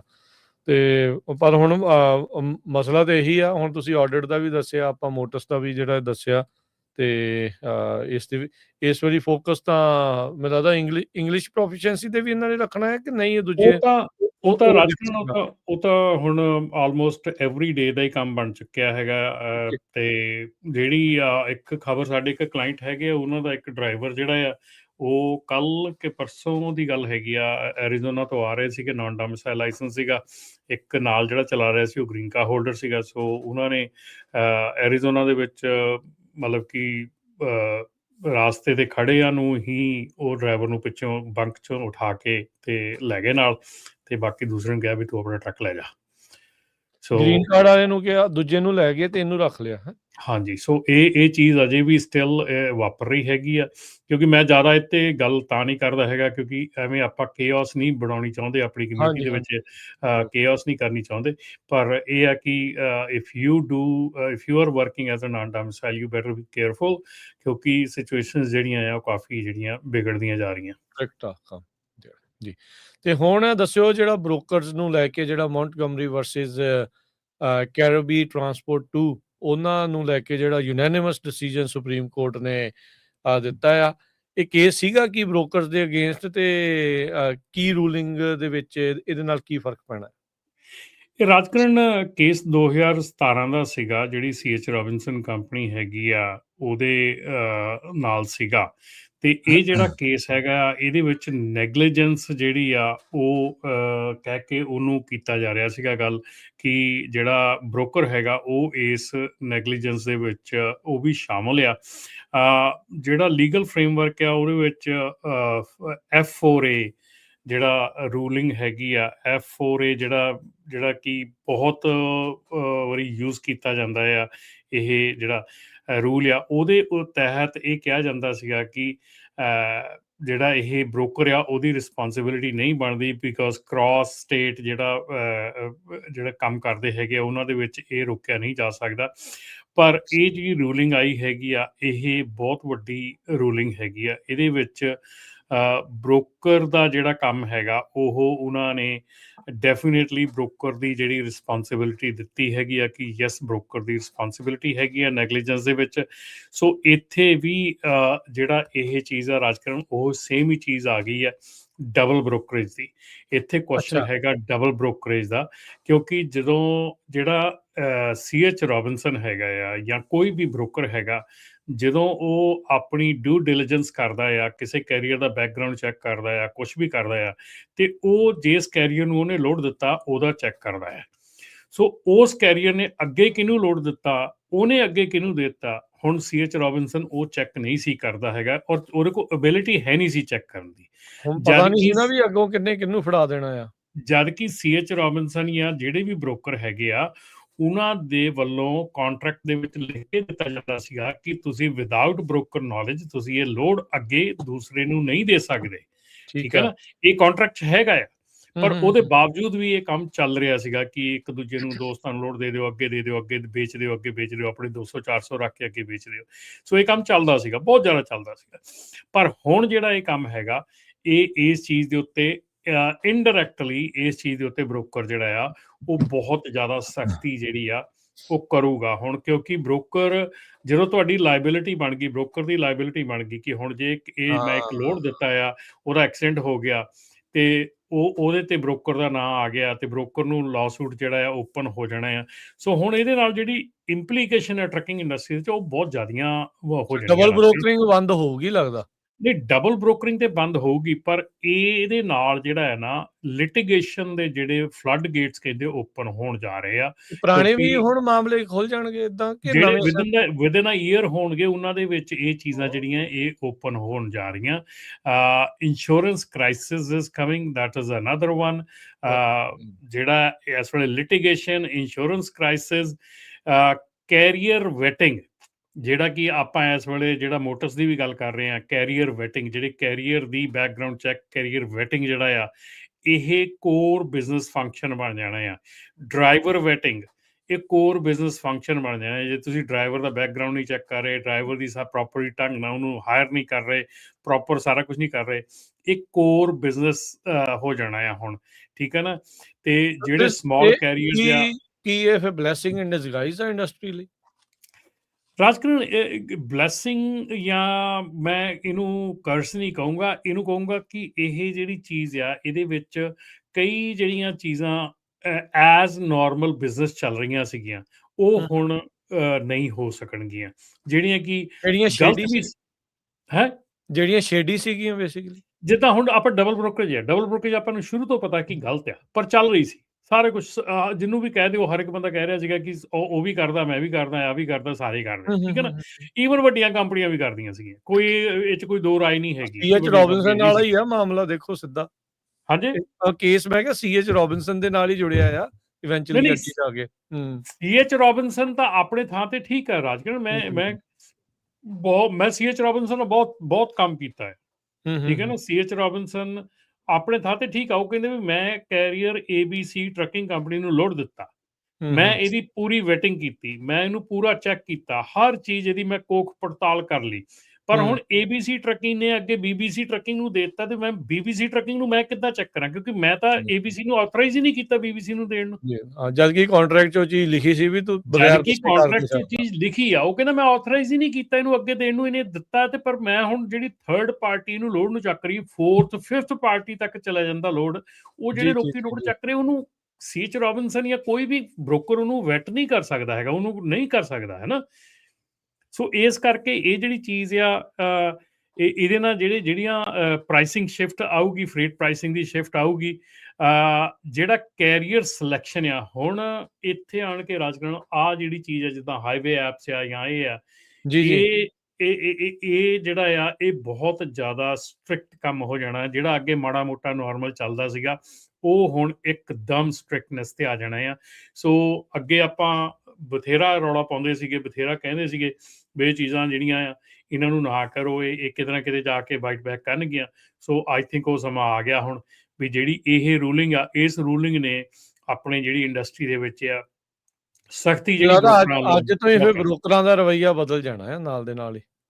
ਮਤਲਬ ਹੁਣ ਉਹਨਾਂ ਦਾ ਵੀ ਕਸੂਰ ਨਹੀਂ ਵੀ ਅਗਲੇ ਲੈਣ ਵੀ ਅਸੀਂ ਬਲੇਮ ਨਹੀਂ ਕਰ ਸਕਦੇ। ਹੁਣ ਦੇਖੋ ਰਾਜਕਿਰਨ, ਆਪਾਂ ਤਿੰਨ ਜਾਣੇ ਆਪਾਂ ਰੇਡੀਓ ਤੇ ਬੈਠੇ ਆ, ਠੀਕ ਹੈ ਨਾ, ਮੈਂ ਇੱਥੇ ਐਜ਼ ਅ ਗੈਸਟ ਆਇਆ ਤੁਹਾਡੇ ਕੋਲ, ਠੀਕ ਹੈ। ਹੁਣ ਜੇ ਕੋਈ ਵੀ ਚੀਜ਼ ਮੈਂ ਇੱਥੇ ਬੋਲ ਰਿਹਾ ਹੈਗਾ ਜਾਂ ਕੁਝ ਕਰ ਰਿਹਾ ਹੈਗਾ, it is also a liability of the radio, ਠੀਕ ਹੈ ਨਾ। ਤੇ ਮੇਰਾ ਇੱਥੇ ਬੋਲਣਾ, ਮੇਰਾ ਇੱਥੇ ਗੱਲ ਕਰਨੀ, ਇਟਸ ਹਰ ਇੱਕ ਬੰਦੇ ਦਾ ਆਪਣਾ ਆਪਣਾ ਇਹ ਹੁੰਦਾ ਸਟਰਕਚਰ ਆ ਬਿਜ਼ਨਸ ਦਾ, ਕਿ ਹਰ ਇੱਕ ਬੰਦਾ ਜਿਹੜਾ ਕੋਈ ਵੀ ਗੱਲ ਕਰ ਰਿਹਾ ਹੈਗਾ ਉਹ ਕਿਤੇ ਨਾ ਕਿਤੇ ਦੂਜਾ ਬੰਦਾ ਉਹਦੇ ਲਈ ਲਾਇਬਲ ਹੁੰਦਾ ਜ਼ਰੂਰ। ਕੁਛ ਇੱਕ ਆਪਣੇ ਆਪ ਲਾਇਬਲ ਹੁੰਦੇ ਆ, ਕੁਛ ਇੱਕ ਦੂਜਾ ਲਾਇਬਲ ਹੁੰਦਾ। ਔਰ ਖਾਸ ਕਰਕੇ ਬਿਜ਼ਨਸ ਦੇ ਵਿੱਚ ਜਦੋਂ ਤੁਸੀਂ ਇਹੋ ਜਿਹਾ ਬਿਜ਼ਨਸ, ਹੁਣ ਦੇਖੋ ਨਾ, ਜੇ ਤੁਹਾਨੂੰ ਕਿਸੇ ਬ੍ਰੋਕਰ ਨੇ ਤੁਹਾਨੂੰ ਲੋਡ ਕੈਰੀ ਕਰਨ ਨੂੰ ਦਿੱਤਾ ਆ, ਤੁਸੀਂ ਆਪ ਸੋਚੋ ਕਿ ਜੇ ਤੁਸੀਂ ਗਲਤ ਹਾਇਰਿੰਗ ਕੀਤੀ ਆ, ਤੁਸੀਂ ਉੱਥੇ ਨੈਗਲੀਜੈਂਸ ਆ, ਠੀਕ ਆ। ਤੁਸੀਂ ਕਿਸੇ ਦਾ ਬੈਕਗਰਾਉਂਡ ਨਹੀਂ ਚੈੱਕ ਕੀਤਾ, ਤੁਸੀਂ ਕਿਸੇ ਦਾ ਡਰਗ ਟੈਸਟ ਨਹੀਂ ਕੀਤਾ, ਤੁਸੀਂ ਮਤਲਬ ਇਹ ਚੀਜ਼ਾਂ ਜਿਹੜੀਆਂ ਇਹ ਤੁਹਾਡੀ ਨੈਗਲੀਜੈਂਸ 'ਚ ਆ ਜਾਂਦੀਆਂ ਨਾ। ਇਹਨੂੰ ਇਹ ਨਾ ਕਹੋ ਵੀ ਮੇਰੇ ਨਾਲ ਧੱਕਾ ਹੋ ਰਿਹਾ ਜਾਂ ਮੈਨੂੰ ਮੇਰੇ ਨਾਲ ਇੱਦਾਂ ਹੋ ਰਿਹਾ ਉੱਦਾਂ ਹੋ ਰਿਹਾ। ਇਹ ਤਾਂ ਨੈਗਲੀਜੈਂਸ ਹੈ ਨਾ। ਜੇ ਨੈਗਲੀਜੈਂਸ ਕਰੋਗੇ ਤੇ ਉਹਦਾ ਜੁਰਮਾਨਾ ਤਾਂ ਭਰਨਾ ਹੀ ਪੈਣਾ। ਤੇ ਹੁਣ ਜੇ ਬ੍ਰੋਕਰ ਨੂੰ ਤੁਸੀਂ ਕਹੋਗੇ ਵੀ ਭਾਈ ਮੈਂ ਵੀ ਤੂੰ ਨੈਗਲੀਜੈਂਸ ਕੀਤੀ ਆ, ਤੇਰਾ ਵੀ ਵਿੱਚ ਨਾ ਆਉਣਾ, ਤੇ ਫਿਰ ਬ੍ਰੋਕਰ ਕਹੂਗਾ ਵੀ ਓਕੇ ਠੀਕ ਹੈ, ਫਿਰ ਹੁਣ ਮੈਂ ਗਾਂ ਤੀਜੇ ਬੰਦੇ ਨੂੰ ਲੋਡ ਨਾਲ ਸਖਤੀ ਦੇਖਣ ਵੀ ਨਹੀਂ ਕਰਾਂਗੇ ਫਿਰ, ਬਿਲਕੁਲ ਨਹੀਂ ਜਾਇਜ਼ ਆ ਜੀ। ਫਿਰ ਤਾਂ ਬਿਲਕੁਲ ਆਪਣੇ ਸਿਰ ਕਾਤੇ ਕੁਹਾੜਾ ਜਿਹੜਾ ਉਹ ਫਰਾਉਣਾ ਆ। ਉਹ ਤਾਂ ਇਹ ਨਾਲੇ ਯੂਨੈਨਿਮਸ ਡਿਸੀਜਨ ਆਇਆ ਆ ਸੁਪਰੀਮ ਕੋਰਟ ਇਹ ਹੈਰਾਨੀ ਸੀਗੀ ਦੇਖ ਕੇ ਮੈਨੂੰ ਕਿ ਇਟਸ 9-0 9-0 ਚਾਹੇ ਕੰਜ਼ਰਵੇਟਿਵ ਸੀ ਤੇ ਚਾਹੇ ਲਿਬਰਲ ਜੱਜ ਸੀਗੇ, ਸਾਰੇ ਹੀ ਕਹਿੰਦੇ ਆ ਵੀ ਨਾ ਬਈ ਇਦਾਂ ਨਹੀਂ, ਇਹ ਲਾਇਬਲ ਤਾਂ ਬਣਦੇ ਹੀ ਆ ਫਿਰ ਜੇ ਨੈਗਲੀਜੈਂਟ ਕੰਮ ਜਿਹੜਾ ਉਹ ਤੁਸੀਂ ਕਰਦੇ ਆ। ਸੋ ਇਹ ਚੀਜ਼ ਆ। ਤੇ ਸਰੋਤਿਓ ਕਾਲਸ ਕਰ ਸਕਦੇ ਹੋ ਜੇ ਤੁਹਾਡਾ ਕੋਈ ਸਵਾਲ ਹੈ, ਗੱਲ ਕਰਨਾ ਚਾਹੁੰਦੇ ਹੋ, ਚਾਹੇ ਇਹ ਬ੍ਰੋਕਰ ਵਾਲੇ ਇਸ਼ੂ ਤੇ ਆ, ਚਾਹੇ ਮੋਟਰਸ ਤੇ ਆ, ਜਾਂ ਕੋਈ ਹੋਰ ਟਰੱਕਿੰਗ ਦੇ ਬਾਰੇ ਤੁਹਾਨੂੰ ਕੋਈ ਸਵਾਲ ਆ ਤਾਂ ਕਾਲ ਕਰ ਸਕਦੇ ਹੋ 408-272-5200। ਜੁੜੇ ਨੇ ਜੀ ਇਸ ਟਾਈਮ ਆਪਣੇ ਨਾਲ ਗੁਰਜੀਤ ਜੀ। ਹਾਂਜੀ ਗੁਰਜੀਤ ਜੀ, ਸਤਿ ਸ਼੍ਰੀ ਅਕਾਲ। ਹਾਂਜੀ ਸਤਿ ਸ਼੍ਰੀ ਅਕਾਲ ਭਾਜੀ। ਮੈਂ ਇੱਕ ਮੇਰੇ ਨਾਲ ਜਿਹੜਾ ਹੈਪਨ ਹੋਇਆ ਮੈਂ ਦੱਸਣਾ ਸੀਗਾ। ਜ਼ਰੂਰ। ਮੈਨੂੰ ਆਲਮੋਸਟ 26 ਸਾਲ ਹੋ ਗਿਆ ਜੀ ਟਰੱਕ ਚਲਾਉਂਦੇ ਨੂੰ। ਤੇ ਮੈਂ ਆਪਣੇ ਲੋਡ ਆਪੇ ਚੱਕਦਾ ਸੀਗਾ, ਮੇਰਾ ਬ੍ਰਦਰ ਵੀ ਨਾਲ, ਅਸੀਂ ਮਤਲਬ ਕਿ ਬਹੁਤ ਵਧੀਆ ਹੁਣ ਤੱਕ ਹੀ ਕੰਮ ਹੋਇਆ। ਤੇ ਮੈਂ ਹੁਣ ਜਿੱਦਾਂ 2 ਸਾਲ ਤੋਂ ਕੰਮ ਛੱਡਣਾ ਚਾਹੁੰਦਾ ਸੀਗਾ ਟਰੱਕ ਦਾ, ਤੇ ਮੈਂ ਛੱਡਿਆ ਤੇ ਮੈਂ ਕੋਈ ਕੰਪਨੀ ਲੱਭਦਾ ਸੀਗਾ ਵੀ ਜਿਹੜਾ ਕੋਈ ਬਿਲਕੁਲ ਲੋਕਲ ਇੱਥੇ ਕੰਮ ਹੋਵੇ। ਤੇ ਚਲੋ ਮੈਨੂੰ ਖੈਰ ਉਹ ਕੰਪਨੀ ਮਿਲ ਗਈ। ਮੈਂ ਬਿਲਕੁਲ ਜਿਹੜੀ 40-50 ਮੀਲ ਦੇ ਅੰਦਰ ਅੰਦਰ ਕੰਮ ਕਰਦਾ ਆਪਣਾ, ਮਤਲਬ ਕਿ ਥੋੜਾ ਘਟਾਇਆ ਆਪਣਾ ਨਾ ਵੀ ਚਲੋ ਰਿਲੈਕਸ ਕਰੀਏ, ਹੁਣ ਬੱਚੇ ਹੋ ਗਏ ਜਵਾਨ। ਤੇ ਮੇਰੇ ਕਿਸੇ ਨੇ FMH ਤੇ ਜਾ ਕੇ ਉੱਥੇ ਮੇਰੀ ਈਮੇਲ ਵੀ ਚੇਂਜ ਕਰਤੀ ਤੇ ਮੇਰਾ ਫੋਨ ਨੰਬਰ ਵੀ ਚੇਂਜ ਕਰਤਾ। ਤੇ ਕਿਸੇ ਬ੍ਰੋਕਰ ਨੇ, ਉਹ ਬ੍ਰੋਕਰ ਦਾ ਮੈਂ ਕਦੇ ਲੋਡ ਵੀ ਨਹੀਂ ਚੱਕਿਆ। ਮਤਲਬ ਕਿ 24-25 ਸਾਲ ਮੈਂ ਕੰਮ ਕੀਤਾ, ਹਰ ਇੱਕ ਬ੍ਰੋਕਰ ਨਾਲ ਕੀਤਾ, CHP ਨਾਲ ਕੀਤਾ, ਆਪਣੇ CH ਰੋਬਿਨਸਨ ਨਾਲ ਕੀਤਾ, ਲਿਫਟ ਜਿਸਕ ਨਾਈਟ ਸਭ ਨਾਲ ਕੀਤਾ। ਹੁਣ ਤੁਸੀਂ ਕਹਿੰਦੇ ਵੀ ਤੁਹਾਡਾ FMCSA ਕੰਪਨੀ ਉਹਨੇ ਆਪਣੇ ਨਾਲ ਵਾਲੀ ਹੈ ਬੇਸਿਕਲੀ, ਇਦਾਂ ਇਹ ਸ਼ੇ ਹੁੰਦਾ? ਕਿਸੇ ਨੇ ਉੱਥੇ ਜਾ ਕੇ ਕਿਸੇ ਬੰਦੇ ਨੇ ਮੇਰਾ ਈਮੇਲ ਵੀ ਚੇਂਜ ਕਰਤਾ ਤੇ ਫੋਨ ਨੰਬਰ ਵੀ ਚੇਂਜ ਕਰਤਾ ਤੇ ਡੁਪਲੀਕੇਟ ਪੇਪਰ ਪੂਪਰ ਬਣਾ ਕੇ ਲੋਡ ਚੱਕ ਲਿਆ ਜੀ। ਅੱਛਾ, ਤੁਹਾਡੇ ਨਾਂ ਤੇ? ਠੀਕ ਆ। ਹਾਂਜੀ, ਮੈਨੂੰ ਪਤਾ ਨਹੀਂ ਵੀ ਮੇਰਾ ਲੋਡ ਚੱਕ ਹੋਇਆ। ਤੇ ਮੁੜ ਕੇ ਮੈਨੂੰ ਬ੍ਰੋਕਰ ਦੀ ਕਾਲ ਆਈ, ਉਹ ਬ੍ਰੋਕਰ ਵੀ ਨਵਾਂ ਹੀ ਆ, ਕਹਿੰਦਾ ਜੀ ਤੂੰ ਮੇਰਾ ਲੋਡ ਨਹੀਂ ਡਿਲੀਵਰ ਕੀਤਾ। ਮੈਂ ਕਿਹਾ ਵੀ ਮੈਂ ਤਾਂ ਕੋਈ ਲੋਡ ਹੀ ਨਹੀਂ ਚੱਕਿਆ, ਮੈਨੂੰ ਤਾਂ 4-5 ਸਾਲਾਂ ਨੂੰ ਮੈਂ ਤਾਂ ਕੈਲੀਫੋਰਨੀਆ 'ਚ ਬਾਹਰ ਹੀ ਨਹੀਂ ਗਿਆ ਕਦੇ, ਨਾ ਮੈਂ ਲੋਡ ਚੱਕਿਆ ਕੋਈ। ਤੇ ਕਹਿੰਦਾ ਵੀ ਤੇਰੀ ਕੰਪਨੀ ਦੀ ਤੇਰੀ ਆਹੀ ਈਮੇਲ? ਮੈਂ ਕਿਹਾ ਮੇਰੀ ਈਮੇਲ ਹੈ ਨਹੀਂ, ਮੇਰੀ ਤਾਂ 25 ਸਾਲ ਪੁਰਾਣੀ ਸੇਮ ਈਮੇਲ ਆ, ਸੇਮ ਮੇਰਾ ਫੋਨ ਆ। ਤੇ ਚਲੋ ਜੀ ਉਹ ਕਰ ਕਰਾ ਕੇ ਜੀ ਉਹ ਲੋਡ ਜਿਹੜਾ ਚੱਕ ਹੋਇਆ ਉਹ LA ਏਅਰਪੋਰਟ ਤੋਂ ਚੱਕ ਹੋਇਆ ਤੇ ਕੋਈ ਮਹਿੰਗਾ ਲੋਡ ਸੀਗਾ ਤੇ ਉਹਨਾਂ ਨੇ $500,000 ਦਾ ਕਲੇਮ ਪਾਇਆ ਜੀ ਇੰਸ਼ੋਰੈਂਸ ਤੇ। ਅੱਛਾ। ਤੇ ਇੰਸ਼ੋਰੈਂਸ ਨੇ ਉਹ ਕਲੇਮ ਵੀ ਪੇ ਕਰਤਾ, ਸਾਰਾ ਕੁਝ ਕਰਤਾ। ਮੇਰੀ ਜਿੱਦਾਂ ਉਹਨਾਂ ਨੇ 3 ਵਜੇ ਲਾ ਕੇ ਗੱਲਬਾਤ ਕੀਤੀ, ਤੂੰ ਇਸ ਟਾਈਮ ਕਿੱਥੇ ਸੀ? ਮੈਂ ਕਿਹਾ ਮੈਂ ਤਾਂ ਇੱਥੇ ਲੋਕਲ ਹੈ, ਮੇਰੇ ਕੋਲ ਤਾਂ ਪ੍ਰੂਫ ਹੈ ਸਾਰਾ ਕੁਝ, ਮੈਂ ਤਾਂ ਚੱਕਿਆ ਨਹੀਂ ਲੋਡ ਕੋਈ ਵੀ। ਤੇ ਚਲੋ ਇੰਸ਼ੋਰੈਂਸ ਨੇ ਮੈਨੂੰ ਕਹਿੰਦੇ ਤੈਨੂੰ ਗਾਹਾਂ ਤੋਂ ਇੰਸ਼ੋਰੈਂਸ ਨਹੀਂ ਦੇਣੀ। ਮੈਂ ਕਿਹਾ ਕੋਈ ਗੱਲ ਨਹੀਂ, ਮੈਂ ਤਾਂ ਹੁਣ ਵਰਤਦਾ ਵੀ ਨਹੀਂ। ਤੇ ਮੁੜ ਕੇ ਉਹਨਾਂ ਦਾ ਮੈਨੂੰ ਲੈਟਰ ਆ ਗਿਆ ਕਿ ਤੇਰਾ ਕੋਈ ਫਾਲਟ ਨਹੀਂ, ਕਿਸੇ ਨੇ ਮਤਲਬ ਕਿ ਡੁਪਲੀਕੇਟ ID ਬਣਾ ਕੇ ਜੋ ਵੀ ਕਰਕੇ ਲੋਡ ਚੱਕ ਲਿਆ ਜੀ। ਤੇ ਚਲੋ ਰਫਾ ਦਫਾ ਹੋ ਗਿਆ, ਮੈਂ ਵੀ ਨਹੀਂ ਗੋਲਿਆ। ਤੇ ਮੈਂ ਕੋਈ ਆਰਮੀ ਦਾ ਬੇਸ ਨਹੀਂ ਕੈਲੀਫੋਰਨੀਆ 'ਚ ਛੱਡਿਆ ਜਿੱਥੇ ਲੋਡ ਨਾ ਲਾਇਆ ਹੋਵੇ। ਤੇ ਪਿਛਲੇ ਮਹੀਨੇ ਮੈਂ ਗਿਆ ਜੀ ਆਪਣੇ ਆਰਮੀ ਵਾਲਿਆਂ ਦੇ, ਤੋਂ ਉਹਨਾਂ ਨੇ ਮੈਨੂੰ ਮੋੜਤਾ, ਕਹਿੰਦੇ ਤੇਰਾ ਕ੍ਰਿਮੀਨਲ ਰੈਕਡ ਆ। ਅੱਛਾ। ਮੈਂ ਕਿਹਾ ਵੀ ਮੇਰਾ ਤਾਂ ਕੋਈ ਕ੍ਰਿਮੀਨਲ ਰੈਕਡ ਹੀ ਹੈ ਨਹੀਂ। ਮੈਂ ਹੁਣ ਕੀਤਾ ਆ ਉਹ ਆਪਣਾ ਸਾਰਾ ਕੁਝ ਕੋਰਟ ਦੇ ਵਿੱਚ ਜਾ ਕੇ ਅਪਲਾਈ ਕੀਤੇ ਪੇਪਰ, ਤੇ ਉਹਨਾਂ ਨੇ ਉਹ ਜਾਂ ਤਾਂ ਏਅਰਪੋਰਟ ਵਾਲਿਆਂ ਨੇ ਉਹਨਾਂ ਨੇ ਉਹ ਚੱਕ ਕੇ ਮੇਰੇ ਕ੍ਰਿਮੀਨਲ ਪਾਤਾ ਕਿ ਬੰਦੇ ਨੇ ਲੋਡ ਚੋਰੀ ਕੀਤਾ। ਹਾਂਜੀ, ਉਹ ਹੁਣ ਮੇਰੇ ਰੈਕਡ ਤੇ ਪੈ ਗਿਆ ਜੀ। ਮੈਨੂੰ ਲੱਗਦਾ ਕਿ ਬ੍ਰੋਕਰ ਵੀ ਇਨਵੋਲਵ ਆ, ਕਿਉਂਕਿ ਬ੍ਰੋਕਰ ਨੇ ਉਹਨਾਂ ਨੂੰ ਕਿੱਦਾਂ $500,000 ਦਾ ਲੋਡ ਚੁਕਾਤਾ ਜਦੋਂ ਕਿ ਮੇਰੀ ਤਾਂ ਸਿਰਫ ਇੰਸ਼ੋਰੈਂਸ ਹੀ $1,00,000 ਦੀ ਹੋ ਜਾਂਦੀ। ਰਮਨ ਜੀ, ਕੀ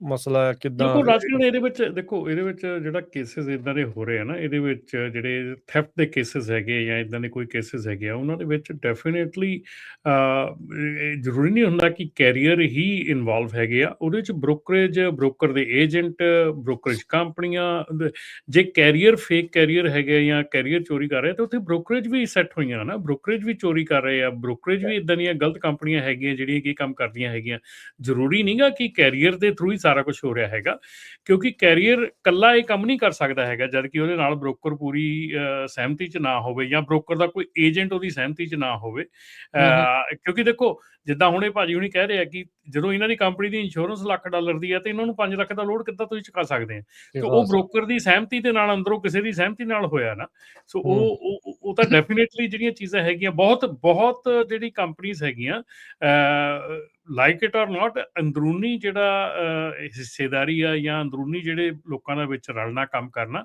ਉਹ ਡੈਫੀਨੇਟਲੀ ਹੈਗਾ ਇਹਦੇ ਚ ਨਾ ਰਮਨ ਜੀ ਮੈਂ ਐਡ ਕਰਦਾ ਇਹ ਪ੍ਰੋਬਲਮ ਥੋੜੀ ਜਿਹੀ ਭਾਜੀ ਹੁਣਾਂ ਦੀ ਵੀ ਆ ਇਹ ਉਹ ਜਿਹੜਾ ਤੁਸੀਂ ਕਹਿੰਦੇ ਨਾ 100,000 ਉਹ ਉਹਨਾਂ ਨੇ ਝੂਠਾ ਸਰਟੀਫਿਕੇਟ ਬਣਾ ਲਿਆ ਹੋਣਾ 500,000 ਉਹ ਜੇ ਈਮੇਲ ਬਣਾ ਸਕਦੇ ਤਾਂ ਸਰਟੀਫਿਕੇਟ ਬਣਾਉਣਾ ਕਿੱਡਾ ਔਖਾ ਹੈ ਇਹਨਾਂ ਨੂੰ ਸਭ ਕੁਝ ਹੀ ਬਣਾ ਲੈਂਦੇ ਇਹਨਾਂ ਨੂੰ ਨਾ ਇੰਸ਼ੋਰੈਂਸ ਕੰਪਨੀ ਨਾ ਉਹ ਫਾਈਟ ਕਰਨਾ ਚਾਹੀਦਾ ਸੀ ਜਾਂ ਵਕੀਲ ਤੋਂ ਚਿੱਠੀ ਲਿਖਾਉਂਦੇ ਵੀ ਮੇਰਾ ਲੋਡ ਨਹੀਂ ਹੈ ਤੇ ਤੁਸੀਂ ਇਹਨਾਂ ਨੂੰ ਕੋਈ ਪੈਸੇ ਨਾ ਦਿਓ ਸੋ ਜੇ ਇੰਸ਼ੋਰੈਂਸ ਕੋਲ ਲੈਟਰ ਗਿਆ ਹੁੰਦਾ ਇੰਸ਼ੋਰੈਂਸ ਵੀ ਕਮਲੀ ਤਾਂ ਨਹੀਂ ਇੰਨੀ ਜਲਦੀ ਜਿਹੜੇ ਪੈਸੇ ਦੇ ਦਿੰਦੇ ਹੈਗੇ ਆ ਸੋ ਮੈਨੂੰ ਲੱਗਦਾ ਵੀ ਇਹ ਟੌਪ ਆਫ ਦਾ ਲਾਈਨ ਹੀ ਰਹੇ ਇੰਸ਼ੋਰੈਂਸ ਦੇ ਉੱਤੇ ਤੇ ਇੰਸ਼ੋਰੈਂਸ ਵਾਲਿਆਂ ਨੇ ਪੈਸੇ ਦੇ ਦਿੱਤੇ ਨਹੀਂ ਸੋਚਿਆ ਹੋਣਾ ਵੀ ਇੰਸ਼ੋਰੈਂਸ ਨੇ ਦੇਣੇ ਪਾਪਾ ਨੂੰ ਕਿਹੜਾ ਕੋਈ ਫਰਕ ਪੈਣ ਲੱਗਾ ਸੋ ਇਹ ਜਿੰਨੇ ਵੀ ਸਾਡੇ ਸਰੋਤੇ ਸੁਣਦੇ ਆ ਨਾ ਜਦੋਂ ਕੋਈ ਇਦਾਂ ਦਾ ਕਲੇਮ ਆਦਾ ਇੰਸ਼ੋਰੈਂਸ ਕੰਪਨੀ ਨਾਲ ਫਾਈਟ ਕਰੋ ਕਿਉਂਕਿ ਆਪਣੇ ਬੰਦੇ ਨਾ ਜਿਹੜੇ ਖਾਸ ਕਰਕੇ ਪੰਜਾਬੀਆਂ ਦੀ ਪ੍ਰੋਬਲਮ ਆ ਕੱਲਾ ਟਰੱਕਿੰਗ ਨਹੀਂ ਹੋਰ ਆਟੋ ਹੋਰਨਾਂ ਚ ਵੀ ਠੰਡੇ ਪੈ ਜਾਂਦੇ ਵਿੱਚ ਸਾਨੂੰ ਕੀ ਆ ਜੇ ਇੰਸ਼ੋਰੈਂਸ ਵਾਲੇ ਦਿੰਦੇ ਦੇਈ ਜਾਣ ਹਨਾ ਸੋ ਤੁਹਾਨੂੰ ਹੁਣ ਫਿਊਚਰ ਚ ਦੇਖੋ ਵੀ ਕੀ ਪ੍ਰੋਬਲਮ ਪਈ ਹੈਗੀ ਆ ਹਨਾ ਹੁਣ ਇਹ ਸੋ ਇਹ ਬਹੁਤ ਵੱਡੀ ਪ੍ਰੋਬਲਮ ਹਾਂਜੀ ਗੁਰਜੀਤ ਜੀ ਕੁਝ ਕਹਿਣਾ ਚਾਹੁੰਦੇ ਨੇ ਫਾਈਟ ਕੀਤਾ ਜੀ ਮੈਂ ਇੰਸ਼ੋਰੈਂਸ ਨੂੰ ਕਿਹਾ ਮੈਂ ਕਿਹਾ ਤੁਸੀਂ ਕਲੇਮ ਕਿਉਂ ਦੇ ਰਹੇ ਆ ਜਦੋਂ ਮੇਰੀ ਇੰਸ਼ੋਰੈਂਸ ਹੀ $1,00,000 ਦੀ ਆ